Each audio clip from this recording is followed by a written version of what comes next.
9, 8, 7, 6, 5, 4, 3, 2, 1, 0. Women's Wrestling Talk, the #1 women's wrestling network on the planet.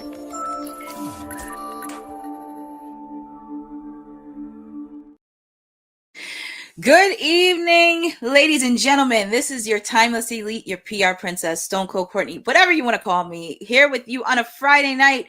Twas the evening before Crown Jewel in Perth, Australia. I mean, if you saw SmackDown, you saw Honey Night SmackDown. A lot has happened because not only we have Crown Jewel tomorrow, we have TNA Bound for Glory on Sunday.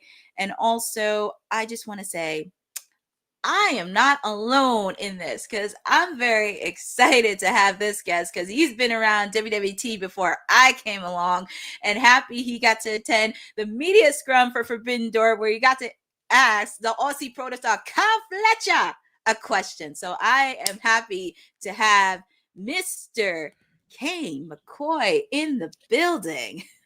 Greetings and salutations. I figured I'll pull up like AJ Lee, so you guys will see me right now, and then probably not until a Royal Rumble. So I just figured I'll make a nice little Friday night SmackDown appearance, and then go poof while I watch my husband CM Punk wrestle for the World Heavyweight Championship.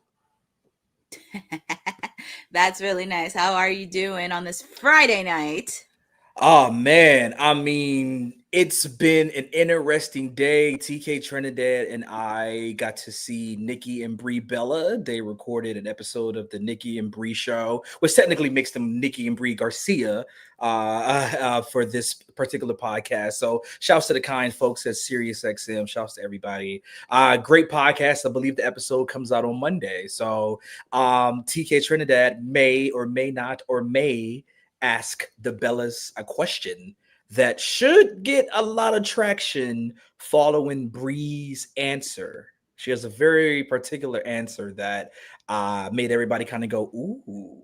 So stay tuned for the Nikki and Brie podcast. I believe this episode will come out on Monday. So it's been a busy day. And then afterwards, we ate a bunch of pasta at Bossa Nova. So now we're going to fall asleep. You can never go wrong with any pasta. You can't. No. Eating pasta like a mobster. You know what I mean? But I'm doing good. How are you, Courtney? How are you doing on this Friday? I'm doing good. I can't complain. I actually just, as I mentioned to you, I just got finished watching SmackDown. We're getting ready for a big weekend because we have Crown Jewel tomorrow. Sunday, we have TNA Bound for Glory. Lots of wrestling happening even within the last week and everything, but yes. I'm doing pretty good, especially lots of stuff is happening. Trying to put a lot of content in, not just for WWT, but also my socials too. So I've been doing pretty good all over. Yeah, definitely doing better than Shinsuke Nakamura and Sami Zayn. Well, we're just going to jump right into SmackDown because it came to you from Perth, Australia, the night before Crown Jewel. I mean, I know King, you talked about it. You did watch SmackDown a bit. You saw the clips of it.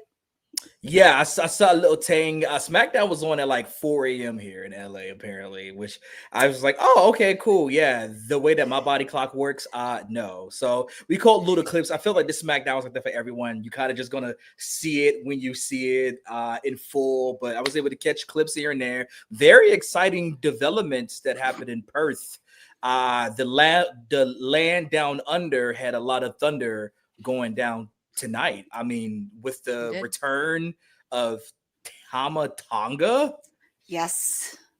I mean, what? Down under? I think you can't do that in Australia. That's like illegal in like Western Australia to make that noise, apparently. But he showed up, and more importantly, for all of us New Japan folk, they were wearing like the Gorillas of Destiny makeup. And I thought that was pretty dope. So it looks like my family tree is going to be getting that and get on the quest for Solo Sikoa to get back his United States Championship. That too. And also, obviously, we kicked off the show with Cody Rhodes. He talked about his big match with Seth Rollins. And also, he's had some people looking at the title, not just Drew McIntyre, but Jacob Fatu. And it looks like next week on SmackDown, Jacob Fatu and Drew McIntyre are going to come to blows because they are eyeing what Cody is holding. Is a WWE Undisputed Championship match. So there was a lot of mayhem in that. We also got to see the ladies in action. We got to see Tiffany Stratton and Stephanie McClure before their big match tomorrow. They faced off. They faced off against Kiana James and Julia, the women's United States Championship, and it was a hard-fought match. And I could tell the fans did love Tiffany because she's no stranger to Perth, because a lot of people know her from Elimination Chamber when they came to Perth, Australia, and a lot of people loved her. And just want to get quick thoughts on the ladies in action, and what did you think of that? And also, definitely something right before Tiffany and Stephanie's match. Well, even though there's like a 20-hour time difference between LA and Australia and Jersey and Australia, it's always Tiffy time, baby. The watches are synchronized, and it was fitting for Tiffany Stratton to return to Perth, to Western Australia as a champion, because that's kind of where she kind of first got the big pop at, I feel like, in the Elimination Chamber. So it was fitting that happened, her teaming up with Stephanie McClure before they have their crown jewel match tomorrow. Julia and Kiana James, I'm still trying to figure out exactly what this pairing is.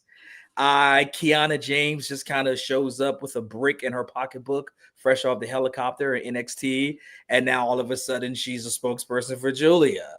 And yet we still haven't really dove into that relationship yet. You got Kiana James issuing challenges. Does Julia really need that at the moment? Well, you know, I feel like her character should be more of just I'm here to whoop ass because I'm a champion. I would, but I would like for her to have a manager, only because a lot of times I know when she pronounces it, and I think Will talked about this when she was in NXT, she didn't get much of a press run, because when you saw Stephanie when she was champion, she was getting everything. Like, she was learning how to talk English, she was learning how to do interviews, and it really did stink that Julia didn't get the similar opportunities that Stephanie did. And I thought, at least with Kiana, like, this could really work, because at least she'll have a manager to kind of help out with everything, because she could still be vicious and Kiana could be her mouthpiece.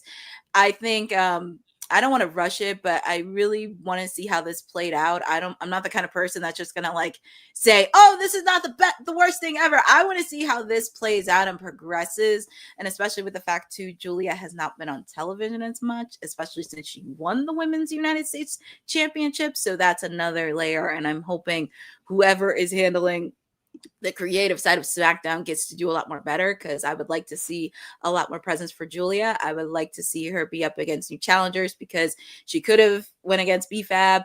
I could have seen her go back with Chelsea. I could have seen her maybe go another round with Zelina Vega, or heck, I'll just throw this out there. I would like to see Candice LeRae actually get an opportunity for the Women's United States Championship. Listen here, Brian. I'm gonna call you Brian. That'll be the Road Dog. I know you're one of the number one watchers of Women's Wrestling Talk. There you go, buddy. Learn how to get some exciting women's matches on SmackDown. We would appreciate it very much. Thank you. Before we put you in a doghouse, Road Dog. That actually makes sense. I see what you did there. But we also, as we mentioned, we saw Sami Zayn. He actually did put up his US Open Challenge, and we saw the return of Shinsuke Nakamura. We saw the return of Shinsuke, because everybody said, is he leaving? Is he not leaving? But he's back, and it was a hard-fitting match. But unfortunately, that ended because we saw the return of Tama Tonga and the rest of the MFT come in, and it looks like Solo is not playing around, and he is very serious. Yeah, you know, Together Sequoia doesn't roll off the tongue as well for alliteration purposes as Solo Sequoia, but he got some bodies with him. He should be somebody's Sequoia, because he has a gang. He has all the branches of his family tree fully back together to take out Sami and Shinsuke. We have to figure out something to do with Sami Zayn, because Sami can't be the underdog who keeps always winning. It don't work that way. The underdog has to climb their way back up and have the big win, which will be the World Heavyweight Championship or the WWE Championship. So I understand what they're doing with Sammy is they're going to treat him like a top guy and give him the U.S. Championship. But if you're going to treat him like a top guy, he needs the rub of being a world champion.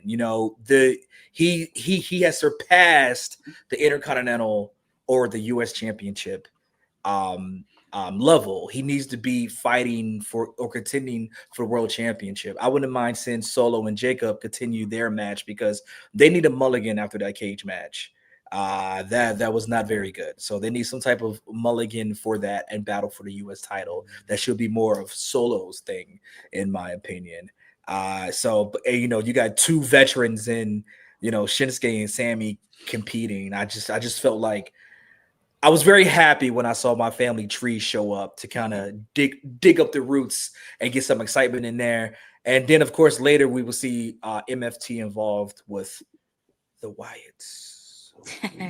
We're going to talk about that. But also, it's funny you mentioned that because, as you know, Will calls Sammy Mick Foley Jr. I would have been like, Sammy, take a page from your daddy's playbook. See what he did when he won the WWE title. Just take a page off of what your daddy did. Like, just get Stone Cold Steve Austin to come down a ring and smack somebody with a chair. And again, the aforementioned Road Dogg's already there, so he can just lift him on the shoulder. And Triple H is there too. He can clap because we don't want Triple H doing strenuous activities. Billy Gunn can't show up, but X-Pac can show up too. And they could just carry Sammy around as champion. Do something. I understand. And this is proof with Sammy doing the open challenge that we really ain't got no actual storyline for you as champion. So we're just going to recycle the open challenge. Yeah. That's what it tells me when I see the open challenge. Yeah, well, hopefully. I mean, he has some banger matches the last couple of weeks he's had, but hopefully we get to see something with Sammy soon. But you talked about the MFT. We had some tag team action. The WWE tag team titles were on the line. The Street Profits, accompanied by B-Fab, took on the Wyatt Six, two members of the Wyatt Six. And it was a hard-fitting battle. Obviously, we did see an encounter between Nikki Cross and B-Fab, which I would like to see more of. But it was a hard-fitting tag team match. But the winners and still champions, the Wyatt Six. And we also got to see an appearance from the MFT. Very exciting match. Happy I didn't see the Street Profits turn. I thought that was going to happen. I was like, oh, are we going to get a Dawkins, Montez type of feud? But what we did get, we got the OG Street Profits theme song, which made me very excited to hear. The Street Profits do, not a fan of it. And I have this whole thing, and I've been beefing for a while about this. So did Jey Uso bite the Street Profits? Because remember this was the Street Profits thing. Yeah.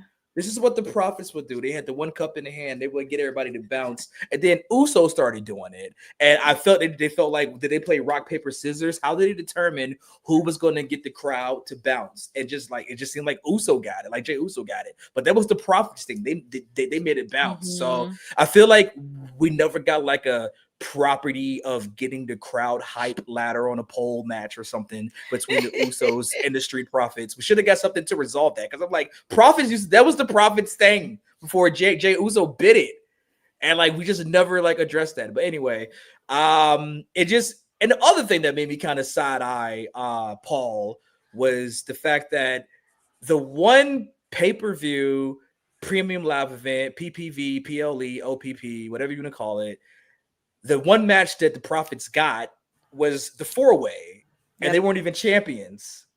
And now they're back to getting tag team title matches on SmackDown. They never defended the titles on SmackDown, nor have they had a championship match 2-on-2, a tag team match on the PLEs. All their matches are on the SmackDowns before the PLEs. They get the PLE check? We were actually talking about that for the last couple months. I was actually brought that up because I'm like, how come you didn't do that? Especially Raw's tag team vision. That's a whole different subject. But I was kind of really bummed that the one match the tag team division of SmackDown got was SummerSlam, and you didn't get them a tag team match, because I was like, oh, this is actually great. But why wasn't this on a PLE? It's like, what are they going to win it at SummerSlam then? Nope. You had the Whites take it, and now they lose in Perth. But you know, it's gonna be interesting to see what happens now with the Wyatts and with the MFTs. You know, I feel like if you're gonna do MFT like this, then you got to strap them up. You know what true. I mean? Like, you got to strap everybody up. If you're gonna do that, you have Solo as champion, and then you do like a Freebird rule or something with the other four, or just get the God to run as champions. It is going to be interesting on how the MFT and the White Six, on how this story is going to go, because the last couple weeks, Uncle Howdy has been testing every single tag team division on SmackDown on loyalty and brotherhood, and this will probably be an interesting test when they go up against the MFT, because are they brotherhood for real, or are they not a stable anymore? So this is going to be very interesting, and the White Six is going to put every single mind game that they can enact to, along with the stare down between Nikki Cross and Solo. Yeah, like matches you didn't know you needed. I kind of need like deranged Nikki Cross versus Solo Sikoa. I just kind of I need some intergender action to like go down. It's Just saying. Our producer from the future, loyalty but no hustle or respect. Well, what do you want me to say? Loyalty but also respect, but come on. What is this, Ring of Honor? There's no respect. We're not shaking hands. We're not shaking This is- no hands. This the Fed, homie.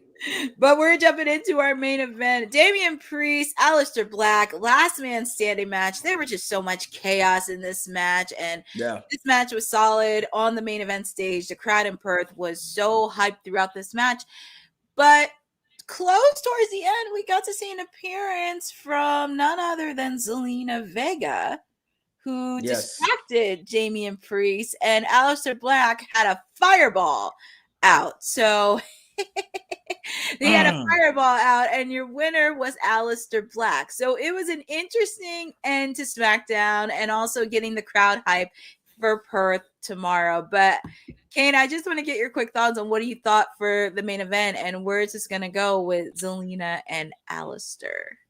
Finally, it seems like WWE remembered that Zelina Vega is employed. I'm very happy for them to like remember that. Like, post United States Championship run, hell, even during her title run, it was kind of but post run, she really hasn't been doing much of anything. So I'm happy that they, first of all, what's the connection with Zelina Vega and Aleister Black? It just seems so random, right? They're married. They're married. Ding, ding, ding, ding, They're ding. married. By the way, I like how they didn't reveal that on commentary. You know what I mean? That was kind of cool. It's just like, oh yeah, Zelina pulled up dressed in all black like the Omen. She loved that little black outfit, by the way. If you check a Zelina tweet, I believe it's from October 1st.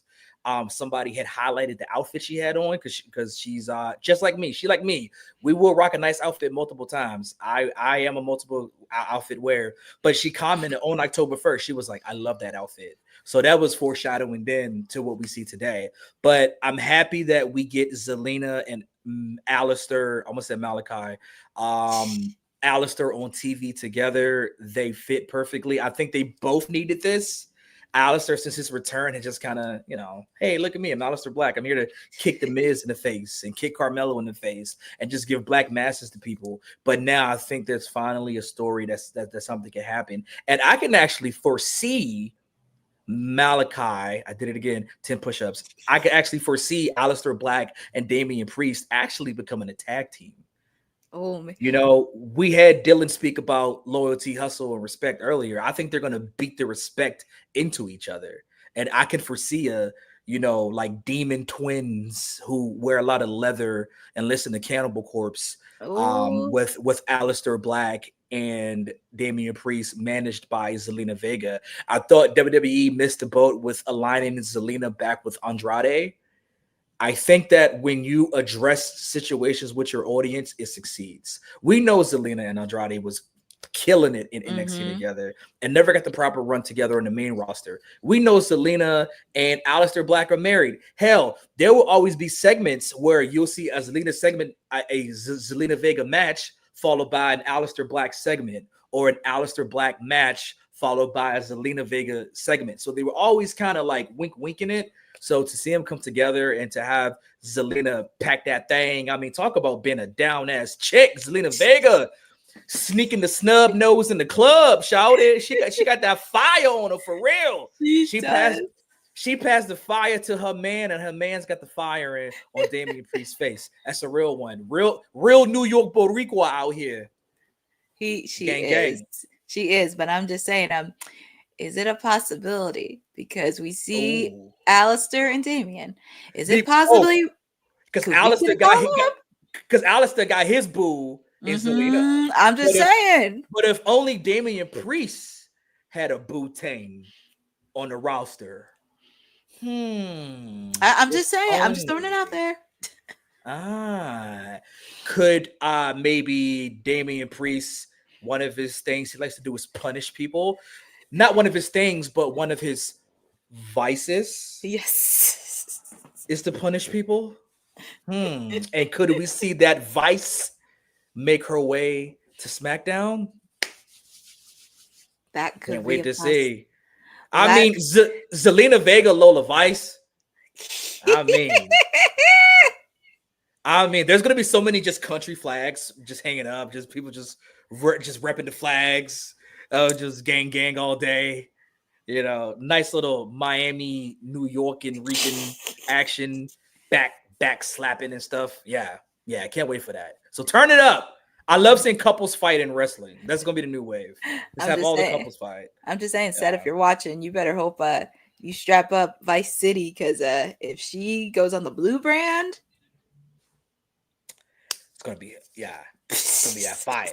Yeah. But that pretty much covers all of SmackDown that happened. And if you didn't have a chance to it, please make sure to check the highlights from Honey Night SmackDown, because she had everything happening, and it also gives you a kickoff. And let's not forget Charlotte and Alexa women's tag team title match accepted. What they call them, Zaruka. Zaria, which is my niece's name. Whenever I hear that, like my phone's like, call Zaria. I was like, no, my niece doesn't talk. I Soul Ruka. So Ruka, I mean, I wouldn't mind seeing Soul Ruka with 3 belts, by the way. Like just have her just wrapped, just have her be like multiple belts, and just wrapped around, and she could catch up with Mercedes Moné. Well, speaking, because you brought up Mercedes and you brought up the multi-belts, we do have to send a congratulations to Mercedes Moné, because she had her 10th belt that she won today, and sending a congratulations to her. I'm sure Ced is celebrating wherever he is, winning the Body Slam Women's Championship match over in Denmark.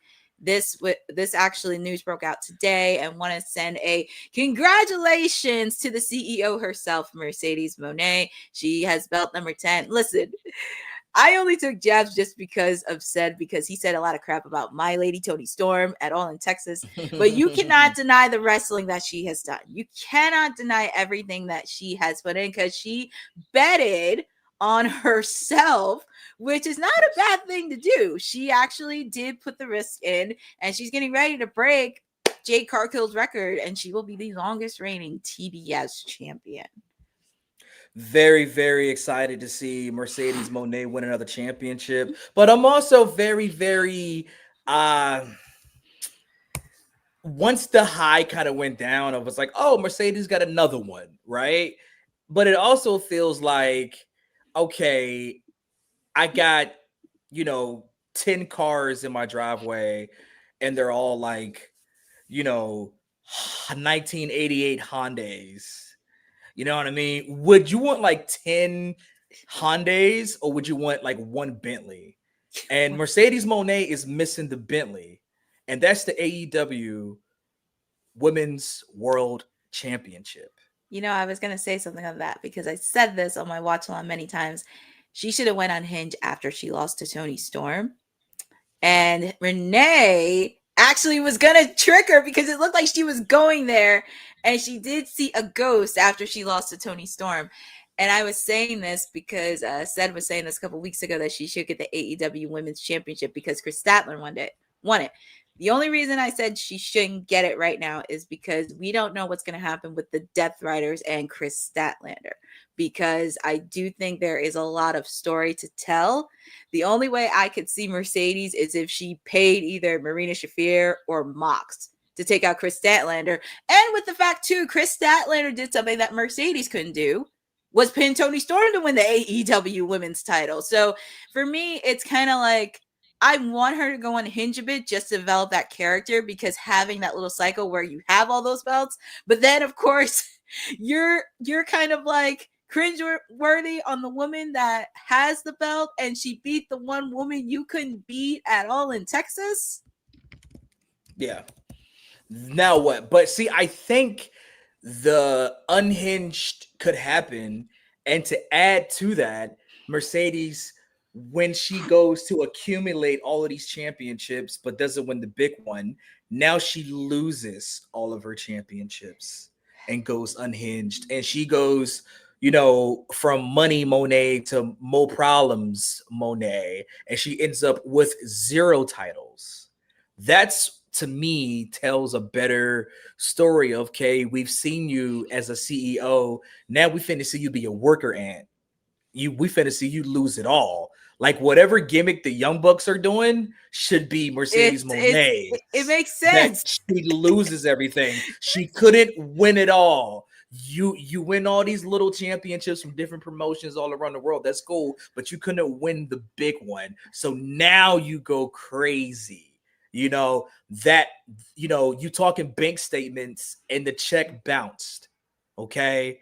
It's so now you lose everything. Instead, she loses at All In, and it's like, okay, LOL, Kanye shrug. Here I am to beat Athena at Forbidden Door and continue this streak of acclimating championships, but not the big one. So that's why it doesn't really hit the same. Had she been AEW Women's World Champion, then it's like, oh my gosh. At this point, we might see her at a WWID event. And also winning that. And I'm going to say this too, because I know I don't want to jump ahead to Wrestle Dream next week, but I'm just saying, if Chris Statlander beats Toni Storm twice and you didn't, yeah, that's going to be something. And I just hope they treat Chris Statlander's title this time around the same way that when she won the TBS title after Jade, because that's something. On a scale from 1 to Rich Homie Quan, what type of way would Mercedes Moné feel about that? I mean, big type of way. But will Chris Statlander be a transitional champion? That's my biggest concern, because what's the point of playing hot potato with Toni Storm just to give her a 5th ring? She's already record breaking with the 4. So what's the point of a 5th? That's going to be hard to do. It's like, for me, I mean, Toni's the reason I got into AEW. Like, this is like way before she was timeless, but I just don't want her to get number 5. I would love for her to branch out into other storylines within the women's division. I mean, it would be cool for her to kind of like go crazy and help out AEW against the Death Riders and kick Marina Shafir, or like get in, like, you know, her and Jamie Hayter finish the story that they have. Because we don't want a Charlotte Flair Toni Storm. Yes. In which I said that because Charlotte Flair is only really good when she's going for a title or champion. She can't do anything else. Luckily, this, you know, we're not friends, but we're friends thing with Alexa Bliss has organically gotten over. But for a while, Charlotte was just on the card. It was like, what do we do? And I'm afraid that might happen with Toni Storm. If she's not chasing the title or if she's not champion, then this chick doesn't work. So now what? That was my biggest concern, because I kept saying I smell a lot of fishiness in this match, because I could see Wheeler Yuta coming in. I could see Marina Shafir coming in, because as I mentioned, she still has that issues with the Death Riders. So that's another concern. But like, And also with the fact too, you got Willow with jet speed. I'm like, hey, maybe Tony Storm can help out AEW take out the Death Riders. I wouldn't mind seeing her go crazy. Yeah, I mean, Willow Nightingale 2026 AEW Women's World Champion So hopefully, agenda is here. I mean, I love hopefully. Willow Nightingale. I think Willow is the one. Like, I just love Willow Nightingale. She's great. Big fan. She's from great. day one. I love Willow Nightingale. I will say, when I started watching in 2022, she was actually one of the few females that started to grow on me. Next to Tony and Jamie Hayter, like she was one of the females that started to grow on me. Yeah, you give her anything and she makes it work. She does. That's and the why fans I like love her. And the fans love her. Yeah. I mean, you give her anything and she makes it work. And she has to, her and Willow. What my fantasy booking was Mercedes winning at All In, and then Willow Nightingale being that challenger, because this will be the third match, because they had the New Japan match in which Mercedes unfortunately injured her ankle. She was out. Yeah. They made the audible. Willow won the Women's Strong Championship. And of course, then they had the match for the TBS Championship. So you have a story there across multiple companies, and now you can build it up for the AEW Women's World Championship. You're invested in that. This build between Chris Statlander and will she or won't she, and then she ended up beating up Wheeler and flicking off the Death Riders. And why do that if she's just gonna circle back to be with the Death Riders? Why would she turn on Harley Cameron after she helped Harley Cameron and she said F off to the Death Riders just to go back and circle back to the Death Riders? So that's kind of like the things, but it makes you watch the product and okay, so what will Chris Statlander do? What's going to happen? Yeah, and also if you checked out the tag team match, Stat and Darby were in against Wheeler and Marina. Yeah, there's a lot more story to tell because Chris Statlander picked up the win. She pinned Marina Shafir. Yeah. So Darby Allin, who by the way got office, what's the guy? The office Terry Tate office linebacker tackled by that one AEW security guard. Jesus Christ! Oh my gosh, he tackled him just like that. That's exactly how it happened. And also, if you saw the clip that happened at New York Comic Con, Darby Allin came and beat the crap out of Jon Moxley during a panel, by the way, where you had Orange Cassidy, Swerve Strickland, Tony Khan, RJ City. They were all at the panel. And listen, when I saw Jon Moxley there, I said something going down because Jon Moxley don't go outside. He doesn't. He just show up and wrestle and then leaves to watch Bengals games or whatever he does. And but he was outside. So I was like, oh, something to go down at Comic-Con. So by the way, happy birthday, Tony Khan. Yes. Sending happy birthday. Rafiq Khan, happy birthday, Tony Khan. But of course, you gave us the greatest gift in all elite wrestling, buddy. We appreciate you, Tony Khan. As I wore my Chelsea hat. Happy birthday. Blue is the color.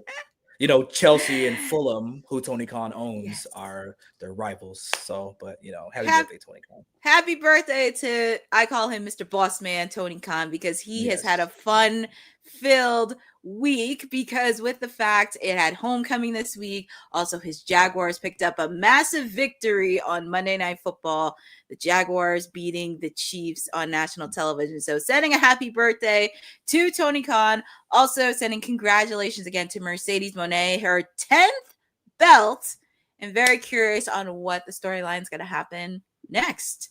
What is going to be new for her? So sending congratulations to her again.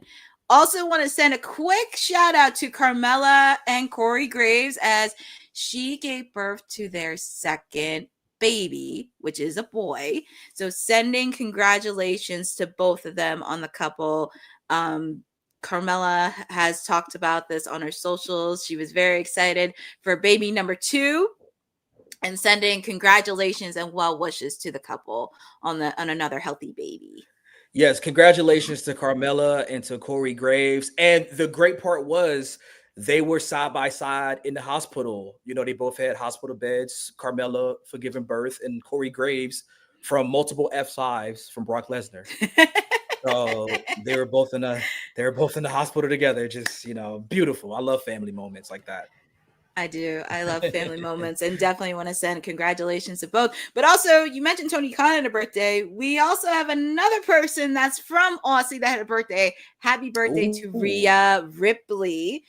Sending a happy birthday to mommy. It is her birthday today, and she has a big match tomorrow where we will be giving both predictions out shortly. But sending a happy birthday to mommy. And do you have any favorite moments you have of Rhea Bloody Ripley? Happy birthday, mommy. I'm sure it is a federal holiday in Australia. No one has school on Saturday in Australia to celebrate Rhea Ripley's birthday. But I mean, so much accomplishments for mommy. I mean, we've seen her grow up from NXT UK to becoming, you know, quite possibly, you know, top 5 women's wrestler on the roster at the moment. I mean, NXT champion, SmackDown champion, Raw champion, defeated Charlotte Flair in one of the illest WrestleMania matches you can never see. I was so blessed to see it in person. I was so, you know, and Rhea Ripley's just like the nicest person like to meet, and she's just so kind and just so just happy to be a professional wrestler. So Aussie, oi, oi, oi. I'm gonna take a little drink for you, Rhea. Hopefully you do mini shoeies today. A lot of shoeies, a lot of drink. A lot of shoeies. The first time I actually heard of Rhea Ripley, she came on Raw as the NXT Women's Champion, and she confronted Charlotte before their match at WrestleMania. So that was my first taste. That was my first taste of Rhea Ripley, and there was something in her that made her stand out, just her character and everything that she wears and everything else. And of course, she just played a huge role from being in the Judgment Day to being with Dirty Dom to being the Women's Champion and being the Terror Twins with her and Damian Priest.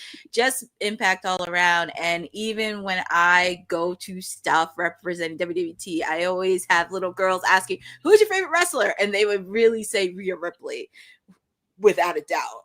And also with the fact, too, she is the nicest person. I've heard many good things about her. I know she had to deal with a lot of unexpected fans that want her attention, but she has explained that out a lot. But definitely want to send a shout out to her, and also having the coolest husband around in Buddy Matthews, because I love it when he does praise his wife in interviews. By the way, did you guys see the Buddy Matthews tweet he had with the clock? Or I think it was like soon. It was something tempting. I was like, I started Googling for like his contract, for his AEW contract. See if that's up. Let's just have all the husband and wives fighting on WWE TV. Like, you know, if we gonna do that, you know what I mean? Like, I'm waiting for the backstage moment where like Buddy walks by Dominic. You know what I'm saying? And oh my god, Buddy just looks at him like, and just keeps it moving. Like, soon. Oh my goodness, that would be crazy. Soon. But I know. Hopefully soon, because I know Buddy Matthews, he's recovering from his ankle injury he suffered earlier this year from Grand Slam Australia. So hopefully we do get to see him soon. But definitely wish a happy birthday to Rhea Bloody Mommy Ripley. Yes. And we were just talking a little bit about NXT earlier, but we were talking about this now. Jacy Jayne, the reigning NXT Women's Champion. Unfortunately, she suffered an apparent leg injury at an NXT house show today that led to the referee stopping the match, and Jacy had to be helped back in the back. Unfortunately, it occurred during a tag team match between her and Fallon Henley, taking on the team of Zaruka. And apparently, towards the end of the match, it was a fan report from Reddit. Towards the end of the match, Jacy grabbed her quad and tagged out of the match quickly after, and the ref had to check in on her, and he threw up the X. We still don't know the potential injury or the timeline on when she's going to do that, because, of course, she is the reigning NXT Women's Champion and don't know how long she's going to be out for. But, Kane, I just want to get your thoughts in on how is this going to change? And also, Boza mentioned this too. There is going to be a battle royal on Tuesday to decide who's going to get a shot at Halloween Havoc. And if it's very serious, who's going to be the next one to step up as NXT Women's Champion? I hope the battle royal is to determine the number one contender for Jacy Jayne's championship, and not the last two people are going to fight for the vacant NXT Women's Championship. I mean, it's one of those things that when you saw it, you just let out an audible like, oh, because JC Jane has been killing it doing this run. I mean, she's been NXT Women's Champion for about 100 and plus days, about 130 Something days, like that. something like that. And everyone thought she was going to be a transitional champion. Instead, she's become a double champion for 2 brands within this time frame. And the injury bug in wrestling, man, you just got to enjoy these performers putting their bodies on the line and just really appreciate it when we can, because you think about the Ash by Elegance and JC Jane match, and now there's a potential that, you know, we've lost Ash by Elegance to a injury or something so just debilitating that she has to retire. She had to vacate the TNA World Knockouts Championship.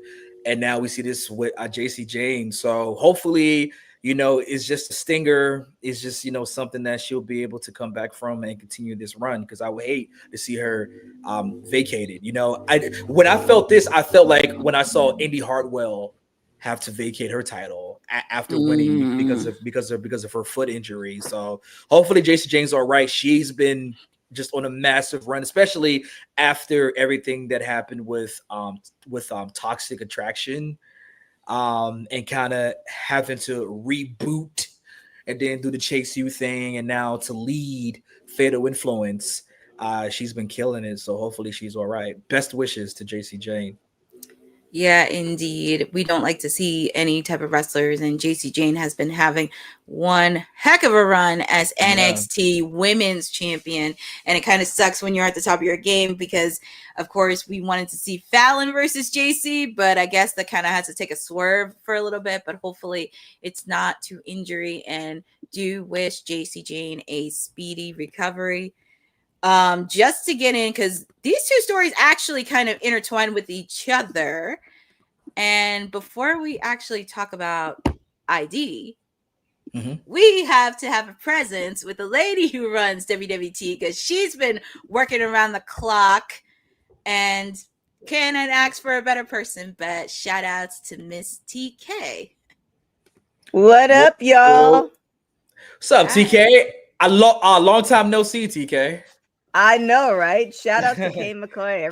I see everybody in the chat. Look who appears. Yes. I'm here to do my AJ Lee. I'm just gonna do my thing, say hi, and I'll see you guys in like January. In a year. Yeah. I see you guys when it's time to challenge Becky Lynch. But also, I haven't seen TK in like 3 hours, so we're less than that, 2 hours. Shout out to the Bella twins. Did you tell them about that? Yes, shouts to Nikki and Bree, shouts to SiriusXM, shouts to you, TK, for getting that amazing question in, which everyone can hear when the podcast comes out. I think Monday, this seems like a Monday episode, maybe Wednesday. That's when they have the new episodes, Mondays and Wednesdays. On the Nikki and Bree show. We're gonna have WWT after dark. It's gonna be a quick one, but we have some tea to talk about. So if you want to hear the tea, my God, I'm just saying. I'm just saying. I don't make the rules. Well, boss lady, you came in just in time, because we had some releases today, most specifically towards WWE ID. Kylie Ray, Zyda Steele, both decided not to renew their contracts, and I just want to get your quick... just announced it too about 10 minutes ago too. Oh, wow. Stevie Turner, she was like the GM for Evolve. Oh yeah, I just saw her tweet. That's right. Yep, Stevie Turner's also Ricky. Stevie Turner. It's just like it's going back, bruv. She's setting up out here, bruv. But yeah, what? So that takes it up to let's see here. We got Lance Anoa'i. I can never say the name. I apologize, but like the one Bloodline member you just never saw. He just got signed and just kind of set for a bit. Stevie Turner, Draco Knox. As well. Draco Knox, I mean, and they're labeling those 3 as under being released, apparently. So, and also it seems as if Zara Zakar and Jamar Hampton, great last name Hampton, have also departed WWE. So it looks like we're having some roster. What does WWE think they're iHeartMedia or something with all these releases? What's going on here? Oh my gosh. That's a very that's inside baseball reference, by the way, guys. Sorry, but all my radio people, We know. Hopefully you guys can land on your feet. Trust my fault. But yeah, like I mean, they're really cutting a lot of talent. What's been the biggest shocker to you guys? I wouldn't call it a shocker. I was just having this conversation literally before I hopped on. If you think about it, I think Kane, you and I were talking about it earlier today too. If you think about it, right, the people that we were seeing on WWID, right? And I'm going to name two of them, which, well, actually, I could think of two of them. I'm not going to name them, but you haven't seen them on, like, it seemed like when it first started to me, like it was going to be a pipeline, like LFG, Evolved, NXT, or even just the PC, which I think some of them are training the PC and some of them are not, right? But it doesn't seem like that happened. So now it's like, you're tethered to this, which is in one way a good thing because you're tethered to the name. But are you able to take these indie bookings? Are you able to take, we had people who were saying that they left WWE because of the pay. Are you not able to take, somewhere like AEW, which they might be paying more? So, are you losing opportunities because of that? But then on the flip side, yes, there's a lot more indie companies around and also their stuff, but like if you've already been attached to the best company, then what?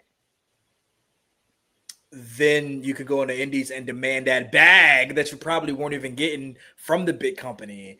And that's what it kind of seems like we're seeing happen, especially with, social media. And there's so much things you can do where you could just have like dope matches on like the indie scene and just get the bag and go home and maybe not deal with some of the things that we don't know about with WWE.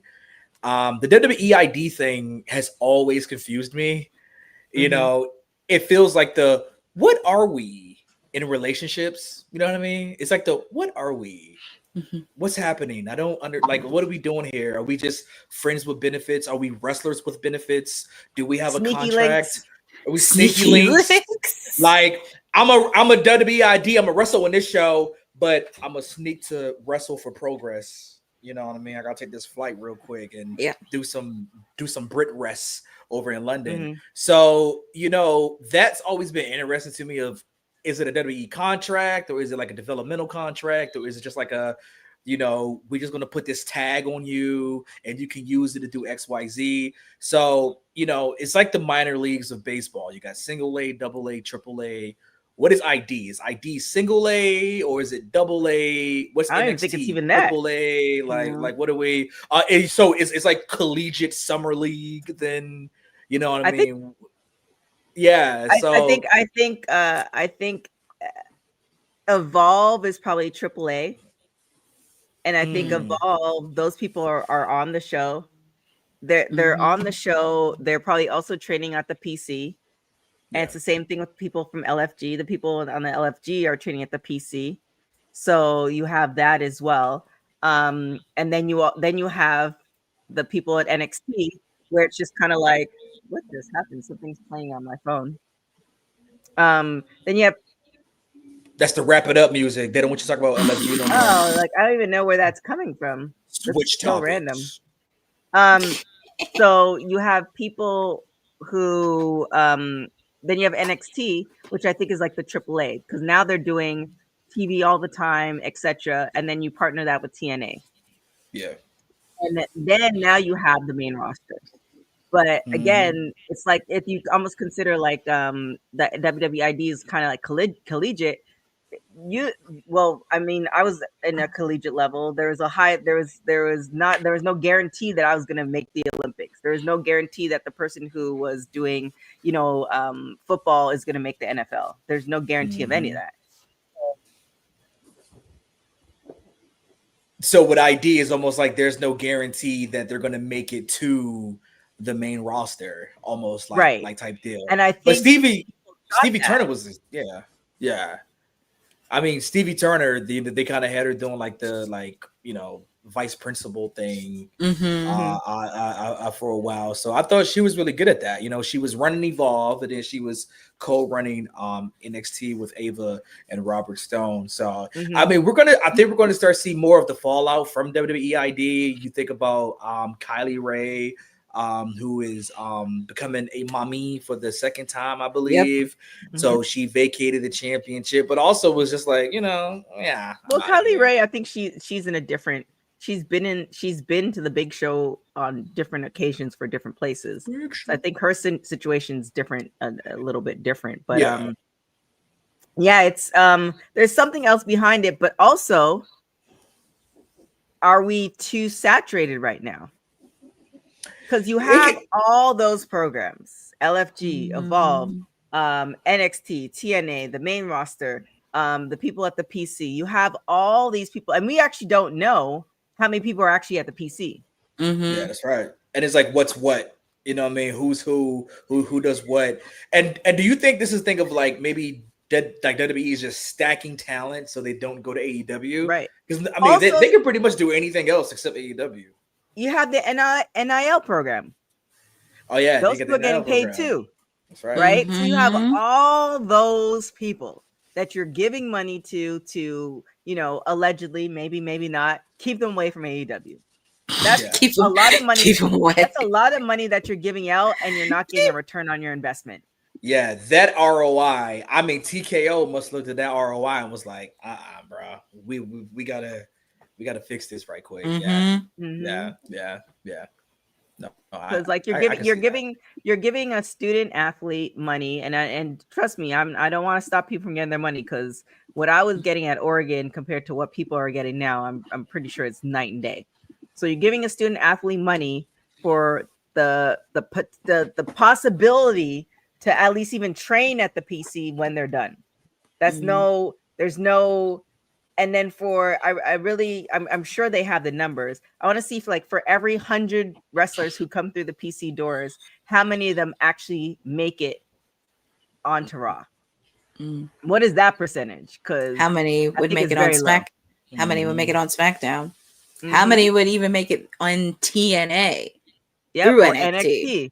Yeah, like how many people? How does what is the percentage of that? And I think it's very low, because if you look at like Bianca's class, or if you even look at the class with the 4 horsewomen, like if you were to look at those classes and really Athena was in the mix. Look where Athena is. Not to say like she's failed. Obviously, she's at ROH. She's a champion, but it's like all the people around them. What is happening? So it's very, when you have the multiples and then you have them putting publicly, I'm no longer, it's not like they got let go. It's like, I'm no longer going to be affiliated with the WWEID program. It's like, well, what's going on? Yeah. Lots of things. I mean, we're going to see and you really haven't heard new signees to the ID program neither. You haven't heard like, okay, we're coming in with new people or anything like that. Again, it just feels like one of those things that if we can what's the word I'm looking for? Homogenized, right? That's the word. That's the word, right? That's okay. That's like 10 points. So that's like 10 points on Scrabble. That's like a 10-point Scrabble word, homogenized. But yeah, if we could get all the talent and just have them be with us and no one else, then we're good. And then we kind of see what we feel about them. And then if not, we'll send them on their way. Yeah, but this is not the first time WWE did it. They did it back in is before the pandemic. I think it was either right before AEW started or right when AEW started. They were signing everybody. Everybody was getting WWE, and then there was like a massive release. I think either right before or after WrestleMania. So this is not their first time, doing this. Not the first rodeo, and probably not the last either. Yeah, well, hopefully all the wrestlers who been future endeavored or decided to go elsewhere will land on their feet and happy in whatever opportunities they choose to pursue. Yeah, well, the good thing is there is places for them to land. Like there's so many places. I mean, if you hustle and you live in the right area, you can make a career, at least for a small period of time wrestling. Like, is it a good investment indie wise? I mean, I like good insurance. If you don't, yeah, that's a different conversation with that. If you don't like that, then that's God bless you. But in my household, But Yeah, I think they have like wrestlers insurance or something like that. They have like they a don't. wrestlers insurance thing. And They right? don't actually. that's a whole conversation on That's that a with whole nother. It's insurance. like a wrestler, actually a big wrestler. It was where was I? I forgot what city I was in, but I had a conversation with a big time wrestler, and she was telling me that she had to lie. Like if she got injured in the ring, she had to lie and say it was something else because insurance companies wouldn't. Because Oh, that's right. you're in a profession that you get hurt. Why would I insure you? That don't make no sense. Yeah, that's right. That's not a return on investment. Insurance companies want to insure you because they feel like, especially if you're healthy, you're gonna pay this money for the next 15, 20 years, and then you might have one thing that happens to you. But if you in the ring every week, I'm not insuring you. They're taking bumps. Huh, America. Yeah, that's a whole conversation when it comes to healthcare. But do wish all the best endeavors to Stevie Turner, Kylie Ray, Xanda Steels, and everybody else at this time, because in the words of Matt Cardona, especially when we had that major release after WrestleMania, there is always something on the other side, and just keep moving. And it doesn't matter if you do independent, you could do overseas in Japan, you could do overseas in the UK, you can do overseas anywhere else. There is a place for them to do wrestling, especially in the independent scene. Yes. And just want to do a quick one because I thought I would skip this one, but Big E was on Stephanie McMahon's podcast this past week, and he actually, if you haven't had the chance to, please check out the interview, because Big E opened up about a lot of stuff regarding his mental health struggles. He was very vocal on that. And also, this was very interesting because he said his career is kind of behind him, and he quoted and saying, "My career is kind of behind me. I'm someone who is appreciative. I think I had a really good career, and I am proud of it." Well, I mean, oh man, you know what I mean? Like, shouts to Big E, you know what I'm saying? This feels like a big L for wrestling, but a big W for him. For a lot of alphabet talk. But it sucks that we couldn't get more of him, but I'm happy we got to enjoy what we enjoy. I'm happy he got that world championship run, and I'm happy that this seems like he started out and he's, really weighed his options, and, he's content with it. To just do it on a random Stephanie McMahon podcast without any type of proper prior warning or tease for it. It just kind of happened there. Okay, cool. But he did it on his terms. He's content with it. We've met Biggie, TK a couple of times, just couldn't ask for a better dude. And it just seems like he's ready for the next portion of his life. He's engaged, but to be married. And he's just like, okay, cool. I've done what I wanted to do in this business. I made my money. I made my memories. Thanks. I appreciate it. However, Rich Holland, count your days. Oh my gosh. But he's not retiring. He's not retiring from WWE though. He's just retiring from wrestling. Yeah. Correct. Yeah. He's no longer an active performer. Yeah. So that's the thing that I'm good. I think that was a little bit of hope post New Day angle that he might come back, and Xavier Woods is challenging for the world championship finally, and he's about to win it. And then the referees get snatched out as Xavier Woods is about to win the WWE World Championship, and it's Big E who screws him over to get the revenge. But the thing is, you don't know. I mean, Nikki Bella had a severe neck injury. Yeah, she did. Other wrestlers who've had neck injuries. I mean, at one point, Daniel Bryan thought he wasn't coming. So it's just like not to get all your hopes up, but we've seen wrestlers come back after a long period of time. So, that we were just talking, was that on Wednesday? We were talking about where did we see New Day, the end of their career look like, New Day on a whole. And I think a lot of people said, obviously, you would love to see Big E involved in some way, shape, or form. So you never know. Yeah, exactly. But stand by. But But make sure to check out the interview he had with Stephanie McMahon on What Is Your Story podcast, because it was out this past week. But feel free to do that. And just a little quick news, because I was talking about this on SmackDown yesterday. Yesterday could have been Eddie Guerrero's birthday, Mr. Latino Heat. He would have been 58 years old. So just wanted to say a happy belated birthday to Mr. Latino Heat, and just have any quick memories you have of Eddie Guerrero honoring his birthday. I mean, I love the fact that he is still, not to say he shouldn't be, but he is held in such regard by so many wrestlers, even after all this time. Like, that really speaks to a career and how he conducted himself, and how he left the impact on the industry. So that's really cool to see.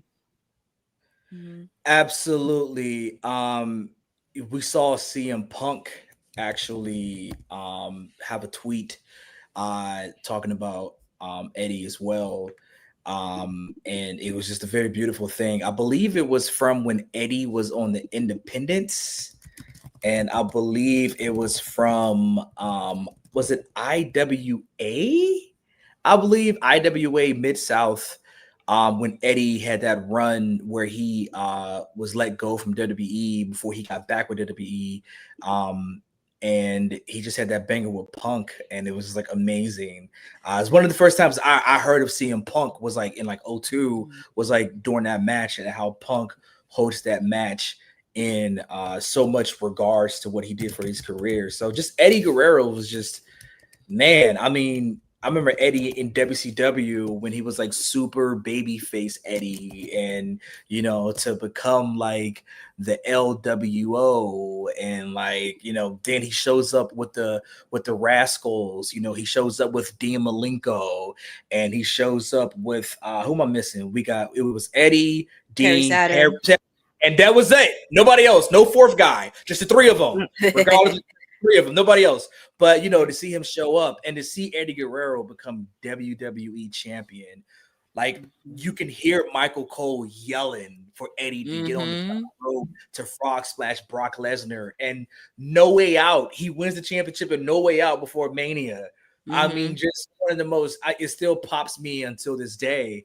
And of course, you know, my favorite Eddie Guerrero match, Eddie Guerrero, Rey Mysterio, Halloween Havoc, 1997, is just by far one of the illest matches you ever see. Rey with the all purple question marks, and with gear on. It's just one of the best matches you'll like ever see. It's probably one of the best matches in WCW history, like of the 90s, just cruiserweights. Whenever like I'm like dating a shorty, she's like, I don't get wrestling. No, let me show you this match. I showed him Michaels and Angle from WrestleMania 20, I believe. Or was that WrestleMania 21? I showed him Eddie, Rey, Halloween Havoc 97, and I showed him Hell in a Cell to just Mankind and Taker. But yeah, man, Eddie Guerrero was just gone too soon, man. Just one of the illest. He was gone too soon. I recommend checking out his documentary, and I still have it in my closet, Cheating Death, Stealing Life. That was actually an interesting documentary when he was on the SmackDown brand, opening up about the issues that he had, not just in the ring, but outside of the ring. And he definitely made an impact in wrestling.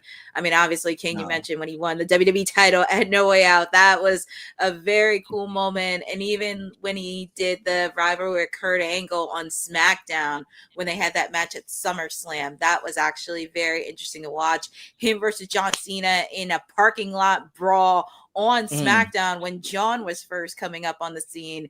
That was pretty crazy as well. And also, I also do want to reference ECW, and also he had some moments with Chris Jericho when Chris Jericho was Lionheart in ECW. So Chris Jericho has mentioned many times in his interviews about his encounters with Eddie, not just in ECW, WCW, but also in WWE.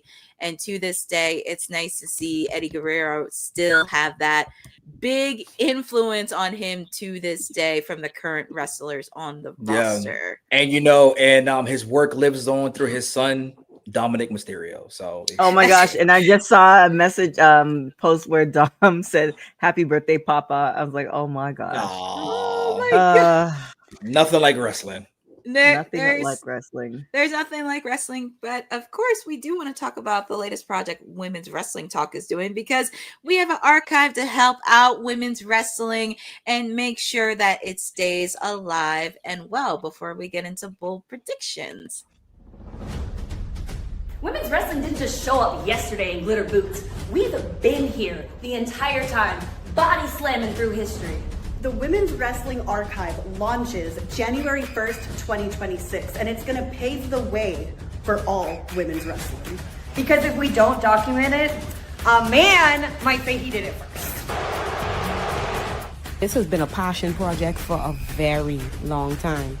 Head over to the womenswrestlingarchive.com to donate 1, 5, or whatever you can.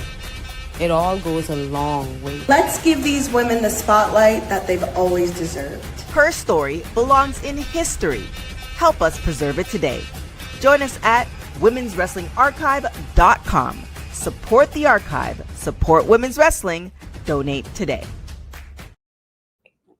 Make sure to support, and we support any amount. Every amount helps, because we want to make sure women's archive history is alive and well.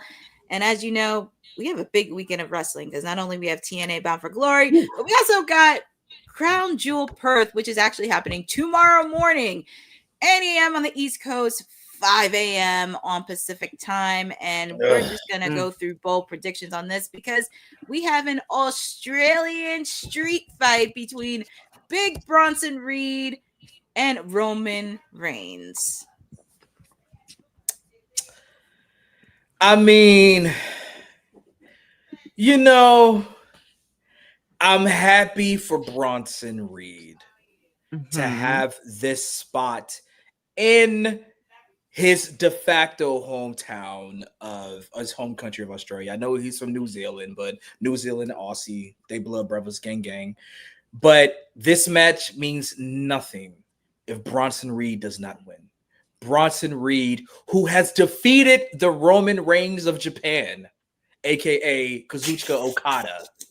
Okay, Bronson Reed has defeated Okada. It happened. Okay, Jonah, he was Jonah at the time, but you know, so he's a guy. He can be the guy to do this. Bronson Reed needs to win this. He has stole Roman Reigns' shoes.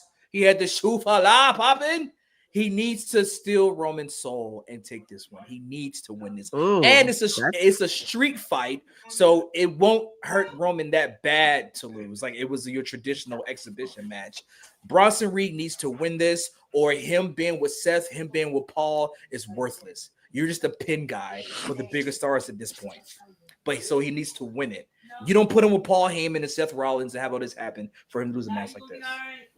You know, him losing the tag team matches, I get it, but a one-on-one can't happen. Bronson has to win this. TK, who do you got in this match? Is it only 5 matches? Yeah, it's like 5. It's a PLE. I'm shocked there is 5. I figured it was before. Yeah, it's 5. Although Kane made some very good points, I am probably for the foreseeable future, any match that Roman's in, I'm always going to go Roman.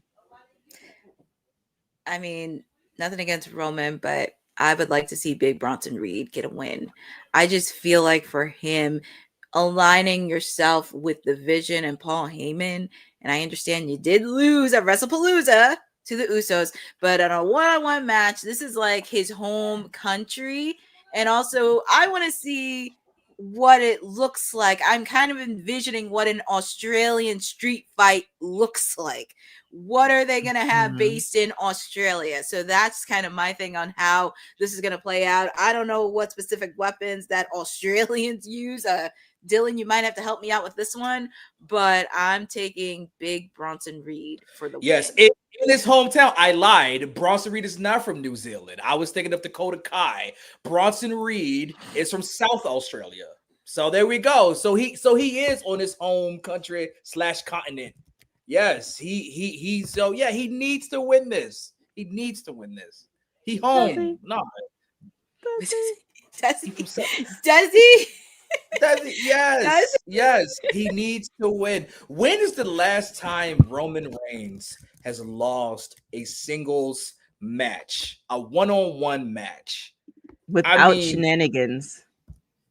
I mean, it's wrestling, so we got shenanigans. But I guess even without shenanigans, yes. I mean, like when? I mean, plus Roman beat Bronson at Clash in Paris one-on-one. So maybe Bronson gets the match back. But like, seriously, when is the last time Roman Reigns has lost a match? I'm like scrolling through the cage match, and there aren't too many defeats Roman Reigns. Okay. I was going to say, he like WrestleMania 40. That was like the last loss, but it had to be something.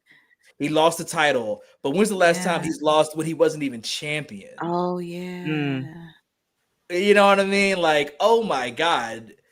I don't think since he's been back, since he came back at SummerSlam 2020, right? He came back to defeat The Fiend. No, he came back to interfere in the match with The Fiend.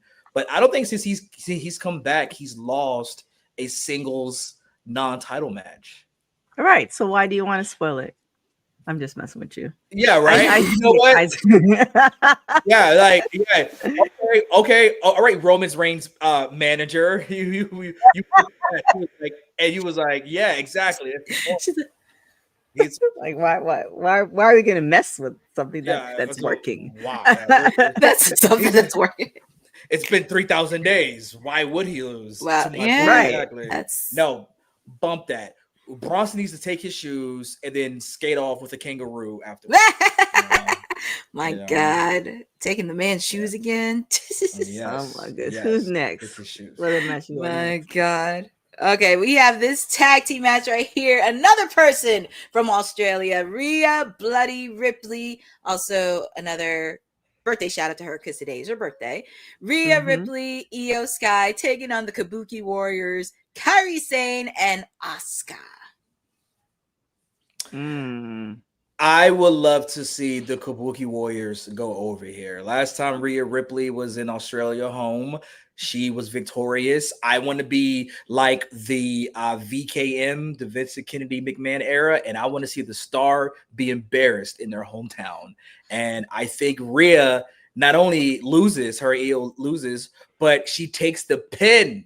Because the main story is between the former Damage Control or the former, squad of Asuka, Kairi, and Io. So that's the real story. And Rhea's just kind of like involved because she wants to be like a good friend. So I think her being a good friend is going to be her demise. She's been misted whole body wise. She caught the mist from Asuka a couple times, and I think she might. I think the ending is maybe Asuka going for the mist. Rhea ducks. It hits Io, and then we finish on Rhea. So that's kind of what I'm feeling a little bit. Okay. TK.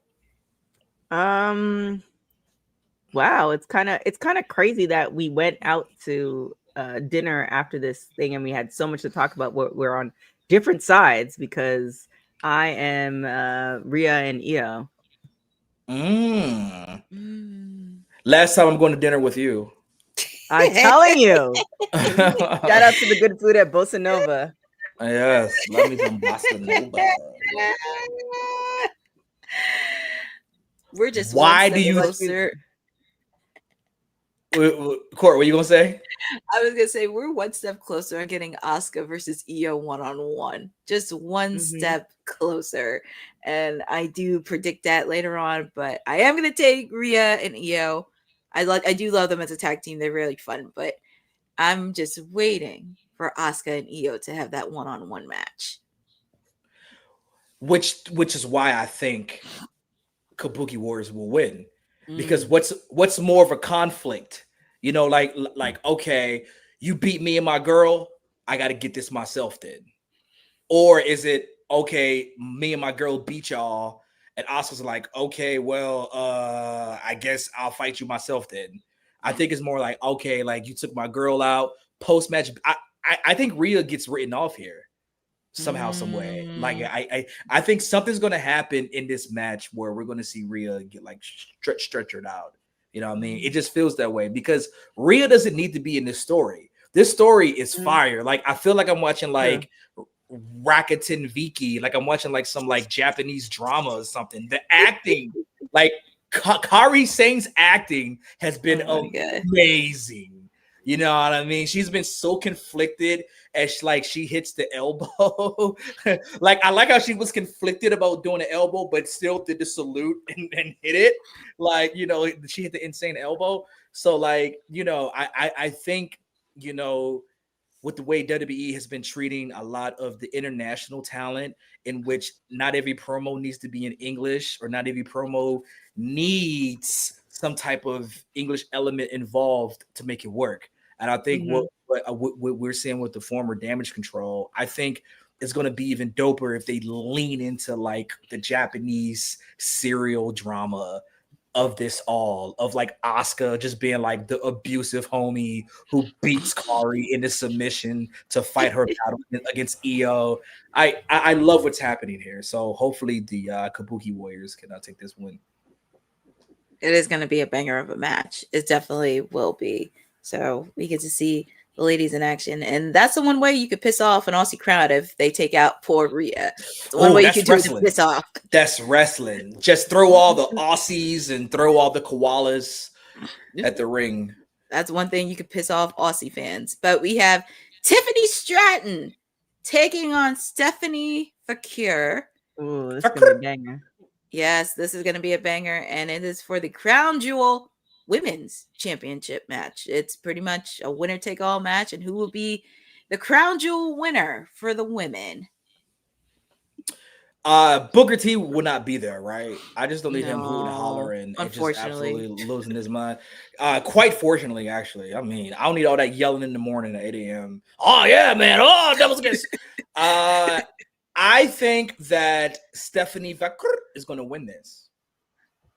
I think Stephanie Fakir is going to win this. Will there be interference from Jade? Who knows? Or from Nia? Who knows? But I think they have built Stephanie Fakir up to a level where they're going to like super strap her up with this. And I think it just feels like a coronation for Stephanie. Although Tiffany, this is where she kind of got her big comeuppance, was in Perth a year ago doing an elimination chamber. You know, synchronize your watches. It is Tiffy time, but I think Stephanie Fakir is going to be on a different time tomorrow night or tomorrow morning in 3 hours. That part. TK, who do you have in this match? Ooh, it's a tough one. I feel like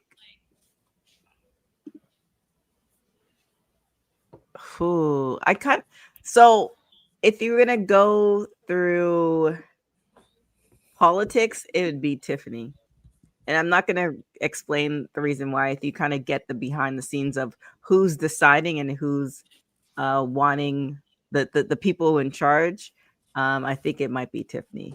But it would make more sense for Stephanie, if that makes sense. So with my answer, I think Stephanie would be a better pick, but it might be Tiffany. I think if Will was here, he would have picked Tiffany for a long shot if he was on this. But it is going to be a good match, and this is a hard one, but I'm going to pick Stephanie. I can't go against La Primera. Got to go with Stephanie for the win. I do think they both are going to have a banger of a match, but I'm going with La Primera for the win. And we also have this match. For the last time, AJ Styles, John Cena. Whoo, this is going to be a banger. I think Cena goes over here. I mean, you got to have the crowd happy. You know, we saw Cena just get squashed against Brock less than a month ago. But so I think him and AJ are going to have a banger of a match. I mean, to think, by the way, like Cena and AJ Styles are only, I think, like 2 months apart. I mean, they're like the same age, but they're just like 2 months apart. We saw AJ Styles talk about the TNA guy versus the WWE guy doing his presser or doing the pre-show today. So that's kind of interesting. They dive back into that. So just don't watch their previous matches and see what goes down. I think this is just as much of a farewell match with AJ Styles as it is with John Cena. You know what I mean? Because I mean, again, they're only 2 months apart in age. So, AJ Styles is wilding down too. So, I think the record, they're both 2 and look, somebody just Jeffrey Rahman just put in the chat. Yep. Jeffrey Rahman, you up, dog. You like we here. So this is the icebreaker. They're tied. They're both 2 and 2. So AJ Styles, unfortunately, will not beat John Cena. John Cena goes over. You're not flying Cena all the way down to Perth, Western Australia, just to see him count the lights. Not happening. Right. Yeah. I actually agree with you with this. There it is. Yes. Thanks, Bosanova. We're back on for dinner. Yes, we're back on for dinner now. We're done there again. So you pick TK, you pick John to win. Yeah. Mm-hmm. I can't see John losing, especially if you have him advertised for Perth. I just can't see him losing, and especially with the fact too you did make him lose at WrestlePalooza, which that's a lot of salt he has to lick back on. But it is going to be a banger of a match. I mean, you did see the promo that a couple weeks ago that they did between John Cena and AJ Styles. Obviously, TNA. Like if you watch TNA from like 2003 up into 2005, AJ Styles was the guy for TNA. Same thing with John Cena. If you watch John Cena from his beginning up until now, you know the history of it. But I am picking John to win this match against AJ. Picking John. And we have this match right here. Cody Rhodes, Seth Rollins. Who's going to walk away as the Crown Jewel Men's Champion? It has to, it needs to, and it will be Seth freaking Rollins. Seth needs this. Seth Rollins has never defeated Cody Rhodes. I think he's 0-3, correct? He's 0-3 against Cody Rhodes. This is just something that Seth needs to happen. Again, to my Bronson Reed point, what is the point of Paul Heyman turning on Roman Reigns and CM Punk?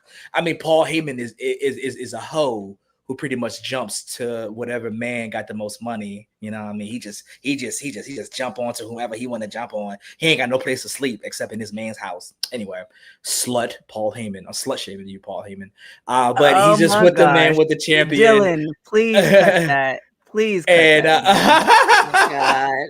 He is. He just, who my champion today? I'm gonna be with you. No loyalty, Paul Heyman. But division.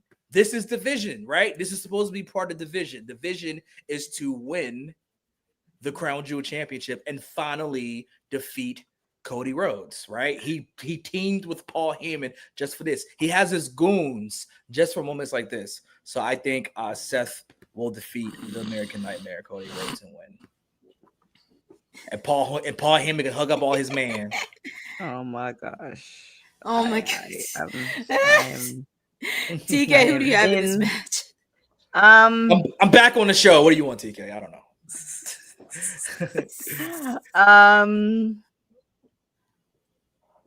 I kind of agree with you. It makes more sense given everything that Seth has been through for Seth to go over on this. Now, actually, it's so if it's in Saudi, I would definitely say it would be Cody, but because it's in Australia, I think it's gonna be Seth. Yeah. I mean, plus just like, again, like Seth needs to win. Like, what's the purpose of everything with Paul Heyman, XYZ, if not for this one like his? And I think that Seth won't even probably need his goons. Because I think one Randall Keith Orton will be the one costing Cody Rhodes the match, which sets up Cody and Randy.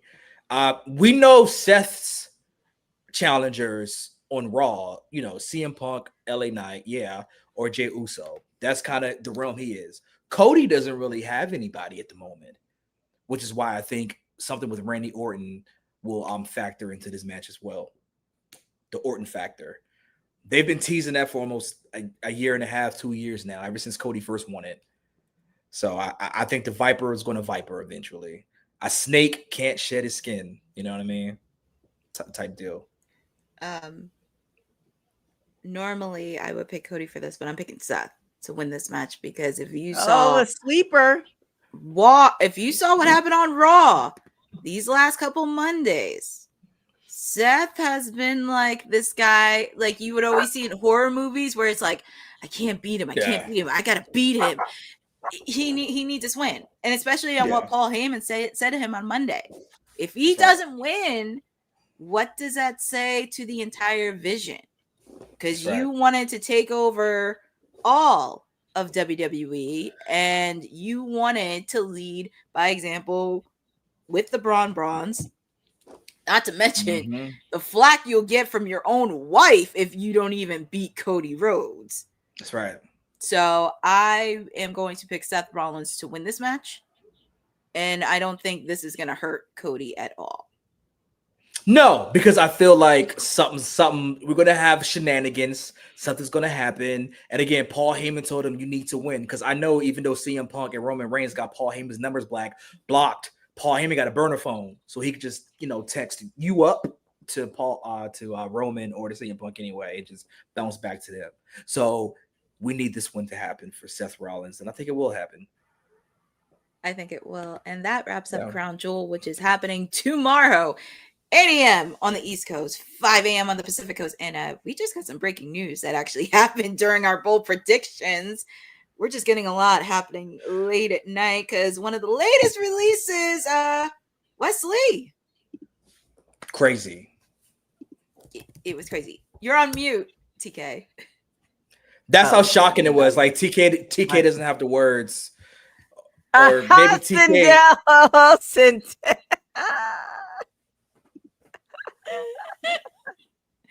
Sindel.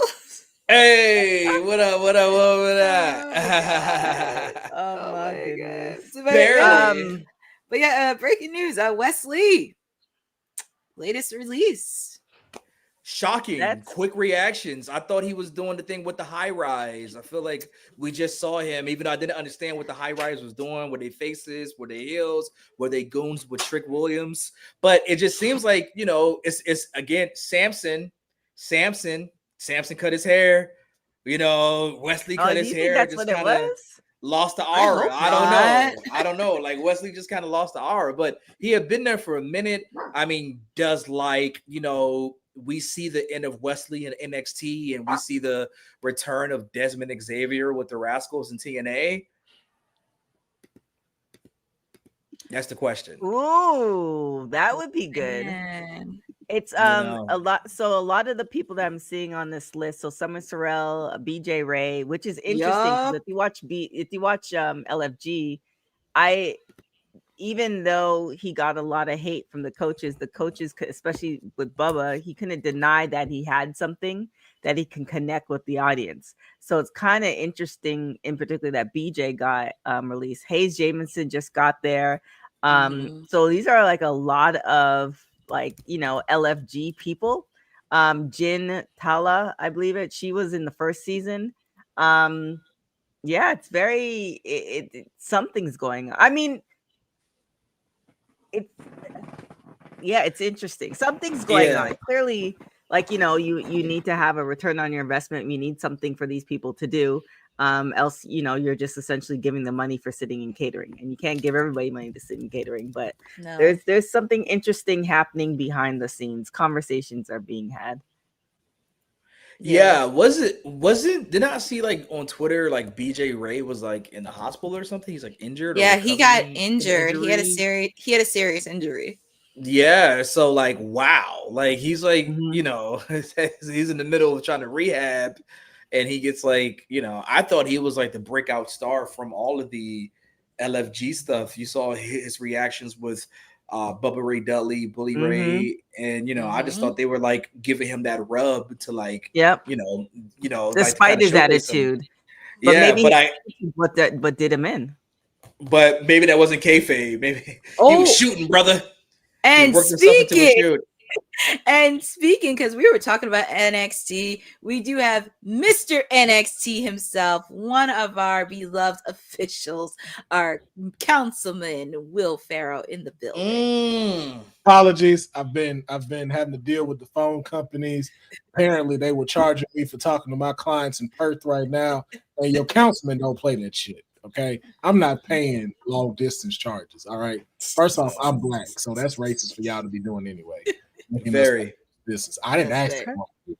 So, but I saw TK, I saw Courtney, I saw that man Kane was on here. I'm like, listen, if I'm catching the tail end of it, I will be.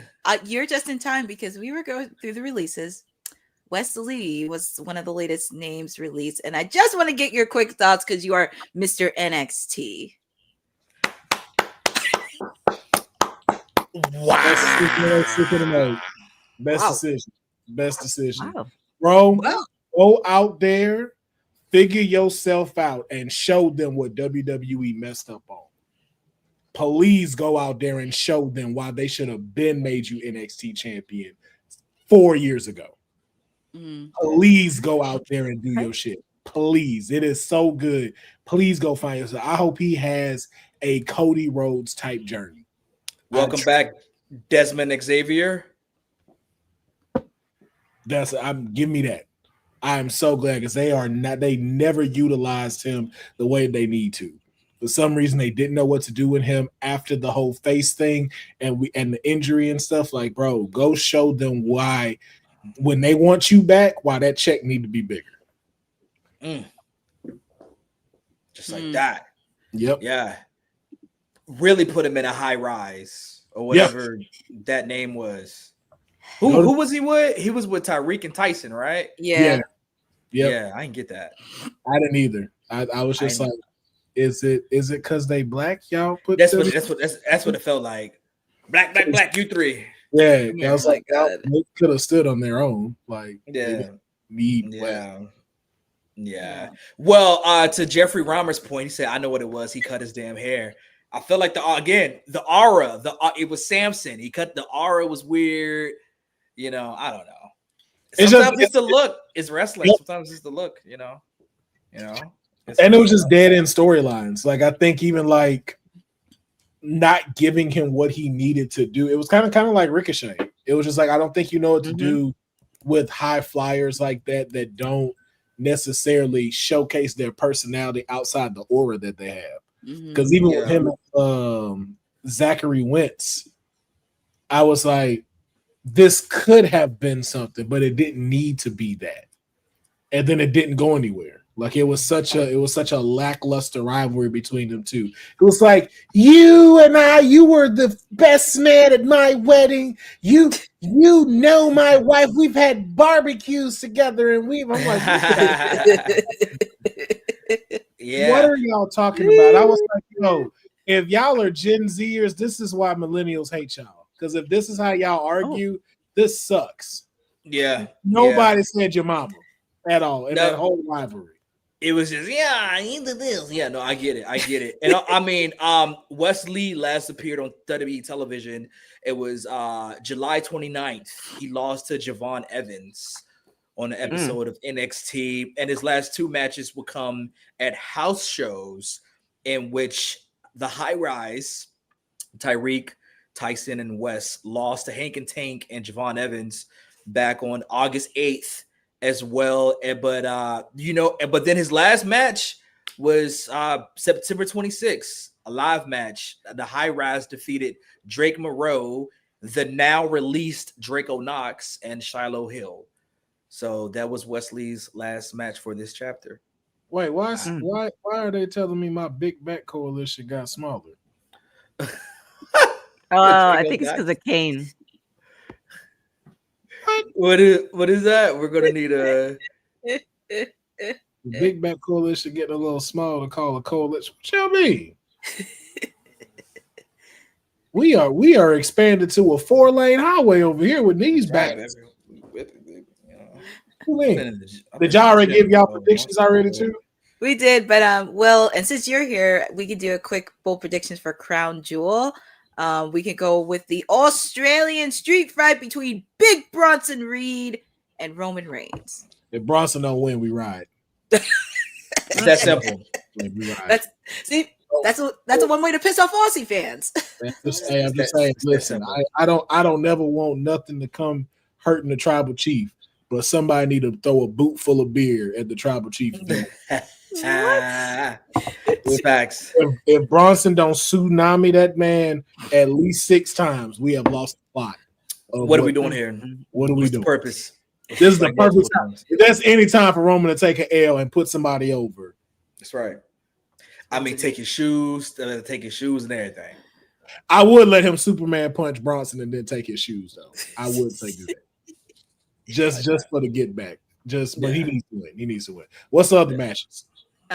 We got Io Sky and Rhea Ripley taking on the Kabuki Warriors, Kairi Sane and Asuka. Man, we already know who's going over. Kabuki Warriors. That's what I said. I agree. As much as I want that. They not finna let that girl lose in Perth. That ain't finna happen.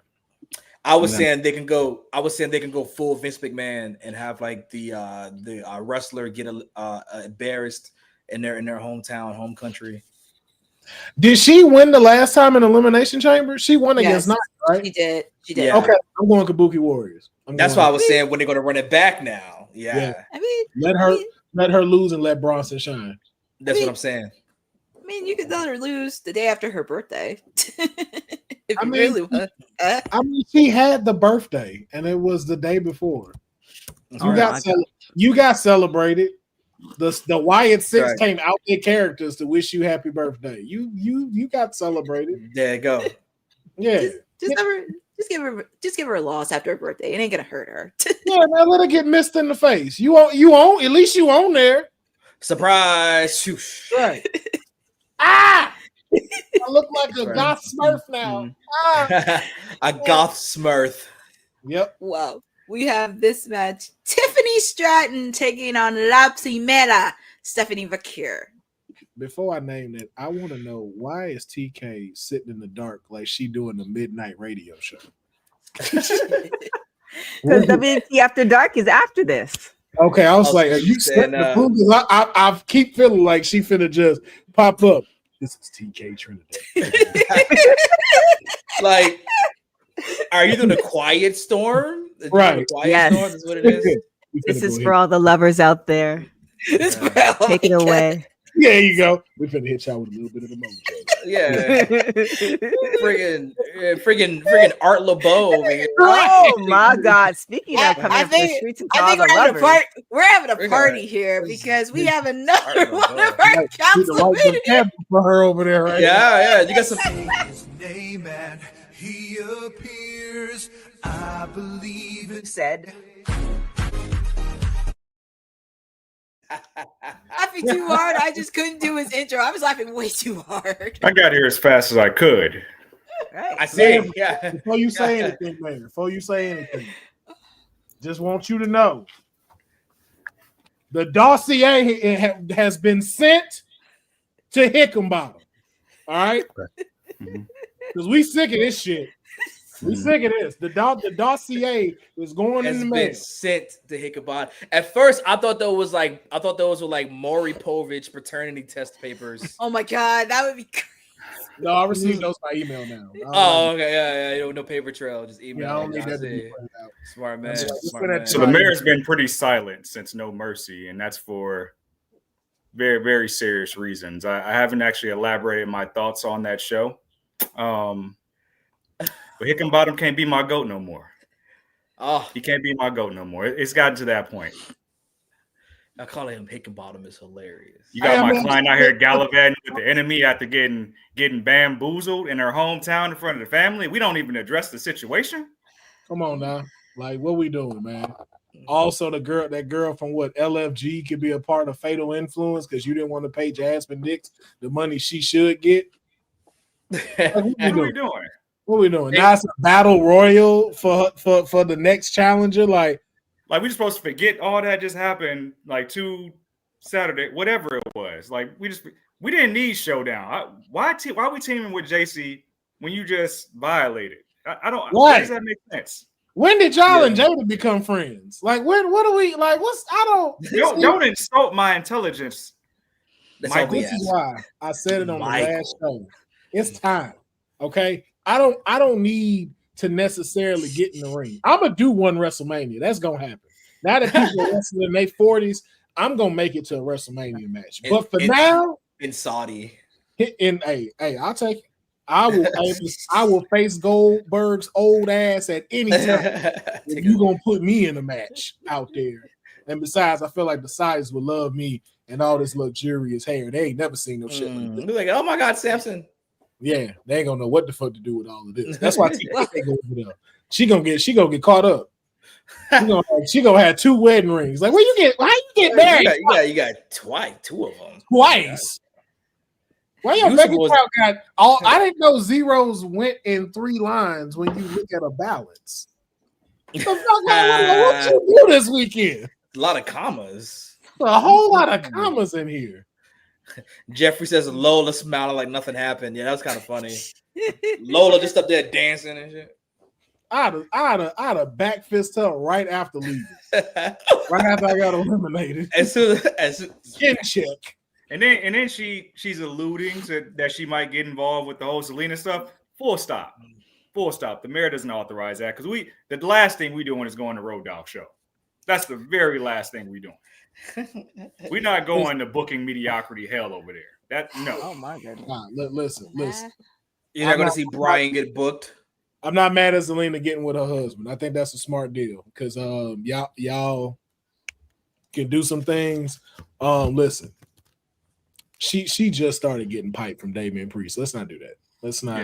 Yeah, we're not married until Mr. Punishment puts a ring on it. Like, we don't know what that is. We don't know what. Hey, man, that's like saying, yo, we finna do a mixed tag match with Jay and Jada versus AJ Lee and CM Punk. Like, whoa.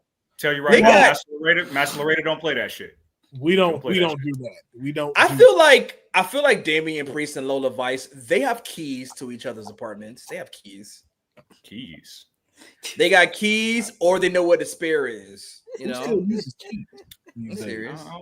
I can't confirm. Key fobs. I don't know, man. You know, he kind of old school. You know what he about? He pushing about 50 now. So I think he's like 43. I think. I don't know just yet. We don't want that for Lola right now. Like we love, but we need her to get championships. All right, not fireballs face. Okay. It's fucking fire. It's launching fireballs. It's amazing. Oh, but Tiffany and Stephanie. Yes.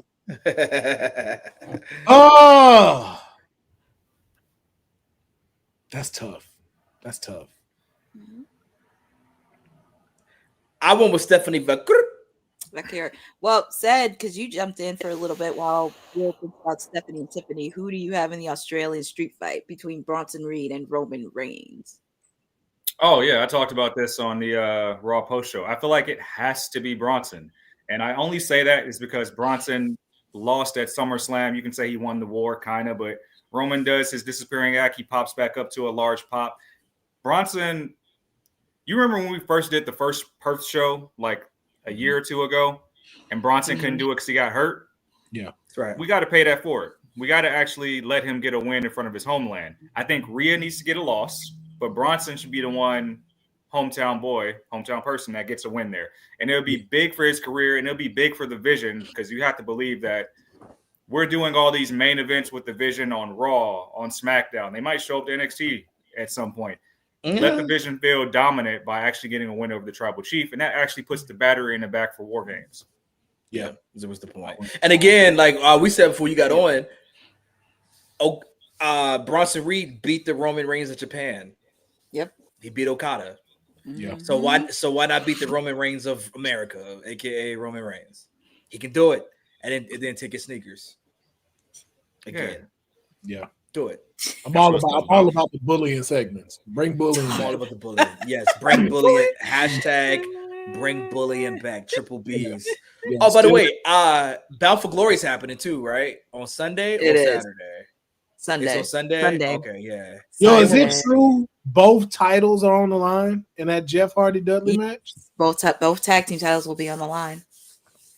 Ooh, Yeah, it's a I don't twofer. like that. So Yeah. I don't like that. so they kind of gave it away. Who's winning that? I just want to know. Well, ain't no way the Dudley's winning that. But They can't transition nothing right now. Zero. I just want to hit them back. Well, We could talk about. I was gonna say we could talk about this after dark because I know there's a lot you want to get out of your chest regarding. I think the consensus at Hicklebottom got to see me. Like, we're gonna talk about it after dark. We're gonna talk about it. We're gonna talk about this after You got the dark. paperwork. I'm gonna agree with Cindil though. Cindil, I'm gonna agree with her. I think it's gonna end in a screw job with the two of them. I don't think we're gonna have a determined winner with who?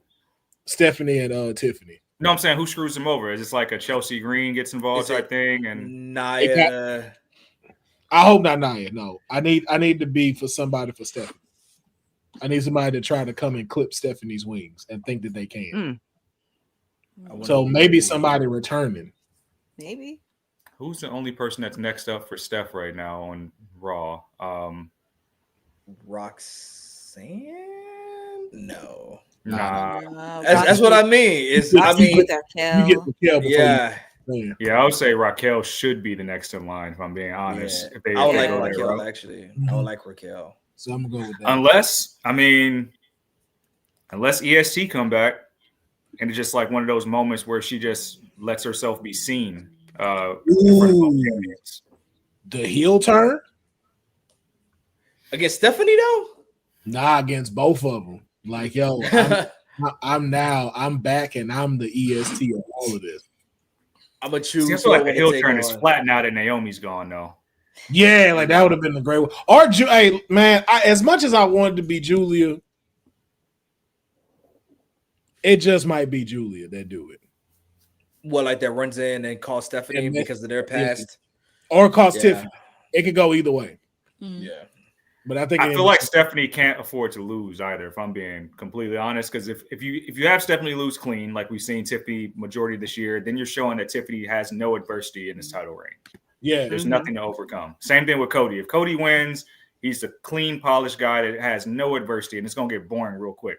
Nah, it has got boring. Nah, Seth got to win. He can't get two in a row. The world title got to get a crown jewel. Some luster. That's right. That's right. Plus, I think Randy Orton is getting involved in this somehow, some way. I think Brock Lesnar getting involved in this. Yeah. You think Brock's going to Perth? I think Brock is being rumored for. Well, it's hard to believe this, but it's like Brock is being rumored for War Games match. Same with Cena, and I can't envision either one wanting to do those spots in the War Games match. Well, now if you think about it too, though, like having Brock there, Brock can go in last. Like that's what Brock could position himself for. Like, look, I'm just your tank. That's it. Like when I walk in there, it's over. Like I'm giving y'all 5 minutes, and then that's it. As long as John get his lick back. That's it. And I think that's the only focus you're gonna have is them two in War Games. It's them two going at it. And I think that's where John gets its pin from him, is pinning Brock Lesnar in War Games. But I think we see Brock Lesnar with the Cody and Seth, and he got to win. And I think the one next match I had was AJ versus John. Oh, yo. Hear me out. Double count out.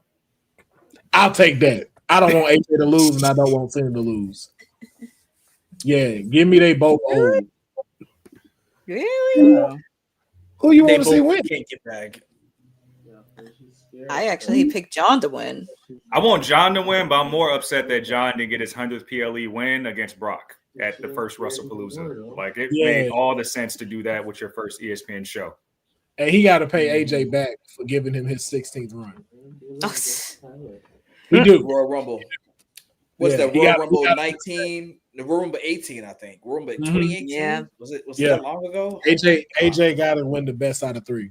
He got to win. Tell me why John can't pass Undertaker on the most PLE wins list. Because he ain't got enough to come. No, he don't got enough left. But this whole year, we could have just been building towards that. I ain't tripping about that because I didn't even know that stat, nor do I care about that stat. I think it's a stupid stat for them to keep talking about anyway. I care now that I know the Undertaker has it. And John is means far more than Undertaker to this company long term. Facts. Oh, I don't know about that one. It's a debate. That's the debate right there. Who's the bigger one to the company, Taker or Cena? That could be for a future debate. There's a lot of I think to the John's company, made far more money. it's John. Now to Vince McMahon is Taker. You ex But Vince, you would like, to WWE is it's John 1000%. nah. It's Really? John Cena 1000%. Do you know Crossover field how- and Make a Wishes in the 90s, early 2000s. Yeah, you can say Taker, but John. I know we got a lot of heights. we got a lot of revision. Taker was never the guy in WWE. He wasn't. What? Undertaker was never I kind of the agree with that. guy agree with in that. WWE. It was Hogan, Brett, Shawn Michaels, Austin, or Cena. I mean, Rock or Cena. I agree Taker with was around all of that. You wouldn't have half of them if it wasn't for that. A majority of the people you named their moments were Taker opponents with the Undertaker. But does that make Taker You know what got the Austin guy? over when he wasn't being felt? When Undertaker put Stephanie McMahon on that cross. That's what got Austin back. When The Rock was getting Saber, you went to the Undertaker. When the streak happened, the Undertaker has been the most consistent thing of WWE for 30 years. I agree. The guy, though, is Taker the guy. Who's more important? That's what I'm saying. to The most growth the marketable and thing about the development company. of He's the It wasn't mainstay. Taker. Yeah, you don't that's have why, mainstay. that's why him and It's Sting are veteran. so parallel, but like never like I'd argue Sting was more the guy in WCW. Sting was Taker WCW, was the guy. yeah. And that's cool to be the guy, but to be the maker of them, the godfather of them, you don't have Jeff Hardy without Taker as a singles run. So But that's not maker's the a question, though. maker's a That's not tough the word question, because though. the way Yeah, you that's say not that, the I can look question. at that like he's just the gatekeeper. Gatekeeper to No, stars. Which, like, he's one of them. They gatekeepers checked in the- because where was Edge and Christian before they became Edge and Christian? They were Druids for Undertaker. And look where they are now. Everybody, if he has the same touch as the Miz. Edge and If Christian you- was the Brood. What do you mean? Like Edge and Christian brooding were with Druids Gangrel. first before they became the Brood. You saw their faces, Broods. No, I'm saying they were with the Ministry of Darkness before they became the Brood. You can look that up. They were Druids. They weren't with Gangrel. They were not the Brood. I think and he's then saying they before went that. to No, Taker. before that, they were Druids for the Ministry of Darkness. Then they gave them the Brood. And then Gangrel showed up.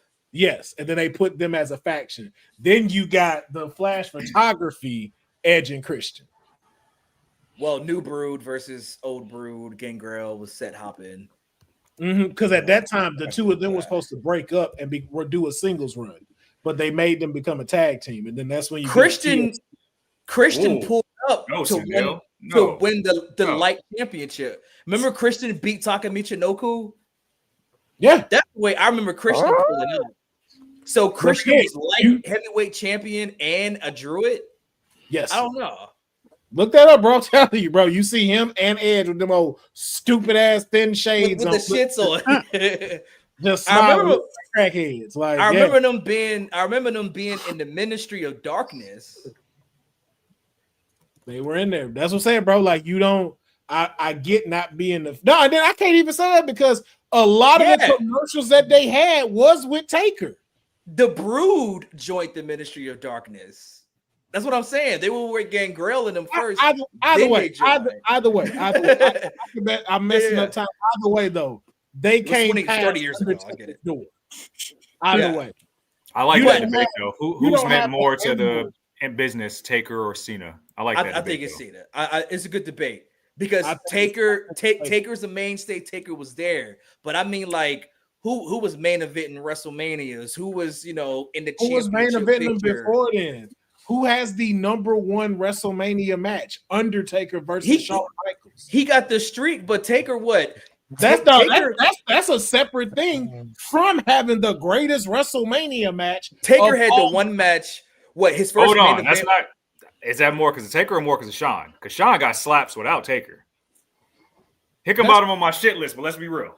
Yeah, but we're not talking about we ain't talking about that. We talking about Taker though. What was the first good Taker WrestleMania match you will say? Probably against Sid, and that was 13.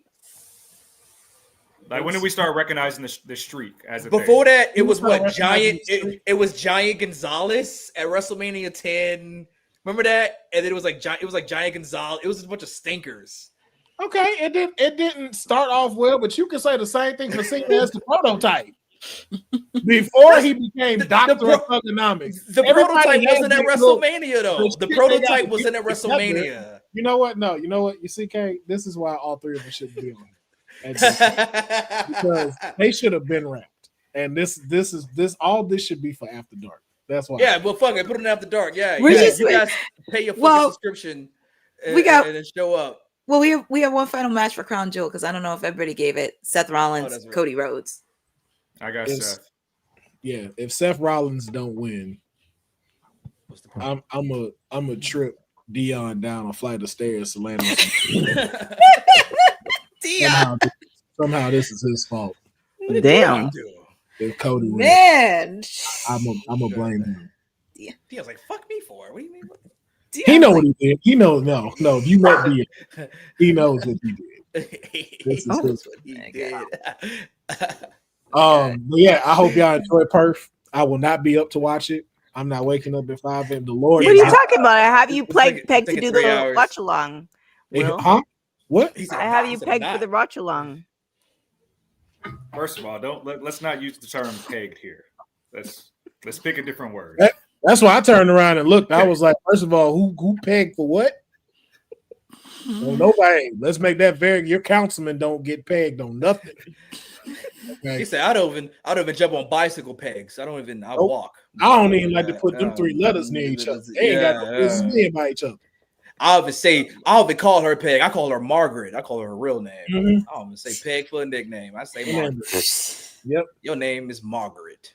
You can be named Peggy. I'm gonna call you Patricia. Patricia. Sandy. This is a family show. We can't be talking about pegging around here. 12 Where can we find you, Will? I can tell you where you're not gonna find me tomorrow. Yeah. I can tell you that. You can think about me sleeping with the Lord at 5 a.m. while this show is going on. 5 a.m. is crazy. 5 a.m. is wild. That's wild. Wild. Yeah, that's crazy. Maybe 9 a.m. Maybe we can all hop on and talk. But tape delay. Yeah, but just follow me at Will Farrell, PHARAOH. I'm trying to get to 50,000 followers and break this, imaginary glass wall. They won't let me get behind on this algorithm. Let's get me to 50 by the end of 2025.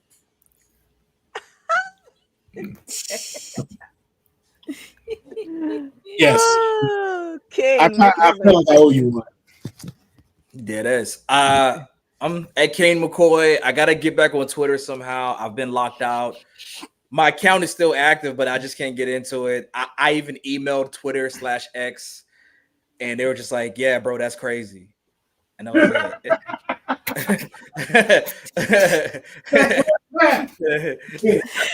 that's wild, bro. Damn, bro, that's crazy. It just left me on red. So be that way. So I'll be there. Said. I don't want to be found. I'm here. You see me when I'm here, and that's just what you get. There'll be some content coming from MLW last week. It was a phenomenal show, I'd say. Yes, Sid and I found each other. Exactly. If you're not following the MLW show, there'll be some good stuff coming for the North Carolina show upcoming. And Sindel, you will get another Monday Night Raw recap show because we don't do post shows here. We don't do watch-alongs here. I can't be afforded for those. And you say it's quick. I say it's efficient. We do efficient for the Raw post show. 20 minutes, 30 minutes in there, and yeah, exactly. That's what we were told to do. We were told that by Midnight Love up there, TK. He said the smoothest R&B tunes for you for the next 2 hours. He said, "Oh, Quiet Storm over there." Oh my god. Yeah, that's all I got. You know the socials. You know where to find me when you want to. Friday night slow jams, TK. Friday night slow. I mean, Courtney, thank you for holding it down. Where can everybody find you? Well, the people can always find me chirping sporadically on WWT as I can. Make sure to check out my watch along from Tuesday of AEW Dynamite.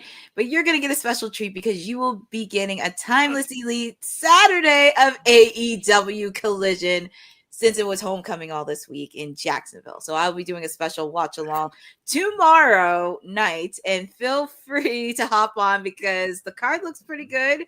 And also, this is the only time I'm going to do a watch along for Collision. I'm not doing it weekly. This is the only time you're going to see me do it. But next Wednesday, it is Timeless Elite Wednesday because I got 3 hours of AEW Dynamite and Collision. So yeah, I got the keys. I got the keys because, well, I give the people what they want, and the people want me to be the queen on Wednesdays. But people can follow me on @CourtneyNJ11 on my socials. Please make sure to watch out for my interview with Georgia Smith, the daughter of the British Bulldog. She did an interview with her at 90s Wrestling Con. I'm just going to keep going. So feel free to check it out and everything that happened at 90s Wrestling Con. Also, and yeah, your Timeless Elite is busy. She's doing a lot, but yes, she is. Yes, she is. Mrs. Trinidad, you know we have a pending lawsuit, date in court coming up. You letting all these lies get spewed on the internet? How dare you, ma'am? How dare you? You guys both were set papers. Now, one thing I will say, Councilman, we spoke Timeless El Salvador into existence because it's happening tomorrow. Damn it! Yes, it is. Yes, it is. That's the new home. That's the new home. But we will not disrespect CEO Wednesdays when I show up on a Friday night. The people have spoken. They don't want to see CEO Wednesdays. They rather have Timeless Elite Wednesdays. Nope. CEO Wednesdays. Nope. All I'm saying is she said she never do Saturdays, and now we got Timeless Saturdays. I feel like, hey, you can listen. Sunday Night Heat was fire. You can always make Saturday a hit. You can any time you own Courtney, that's how you got to present it. Whenever I do a watch along, it is timeless. Saturday, Tuesday. I don't know what you're doing on Wednesday because the file is here. I don't know how the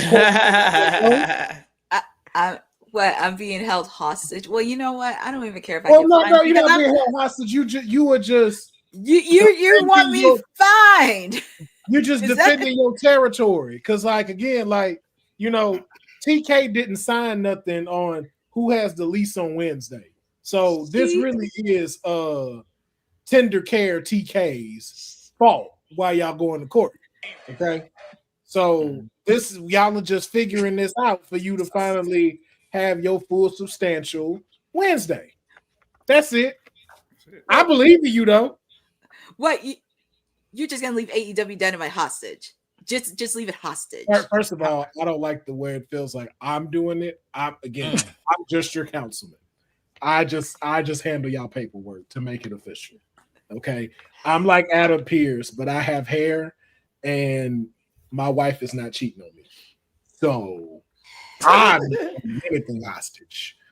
Anything, your stuff is just up for debate. As it has been said, we just want to make sure you sign your paperwork and TK signs the paperwork with it. Check out WWT After Dark. See y'all in a few. Thanks for joining WWT. Don't forget to like us on all social media platforms at WW Talk Pod. Like and subscribe on all video and audio platforms like yesterday, my G. And check out our website at www.talkpod.com. Thanks for watching Women's Wrestling Talk, the #1 women's wrestling network on the planet.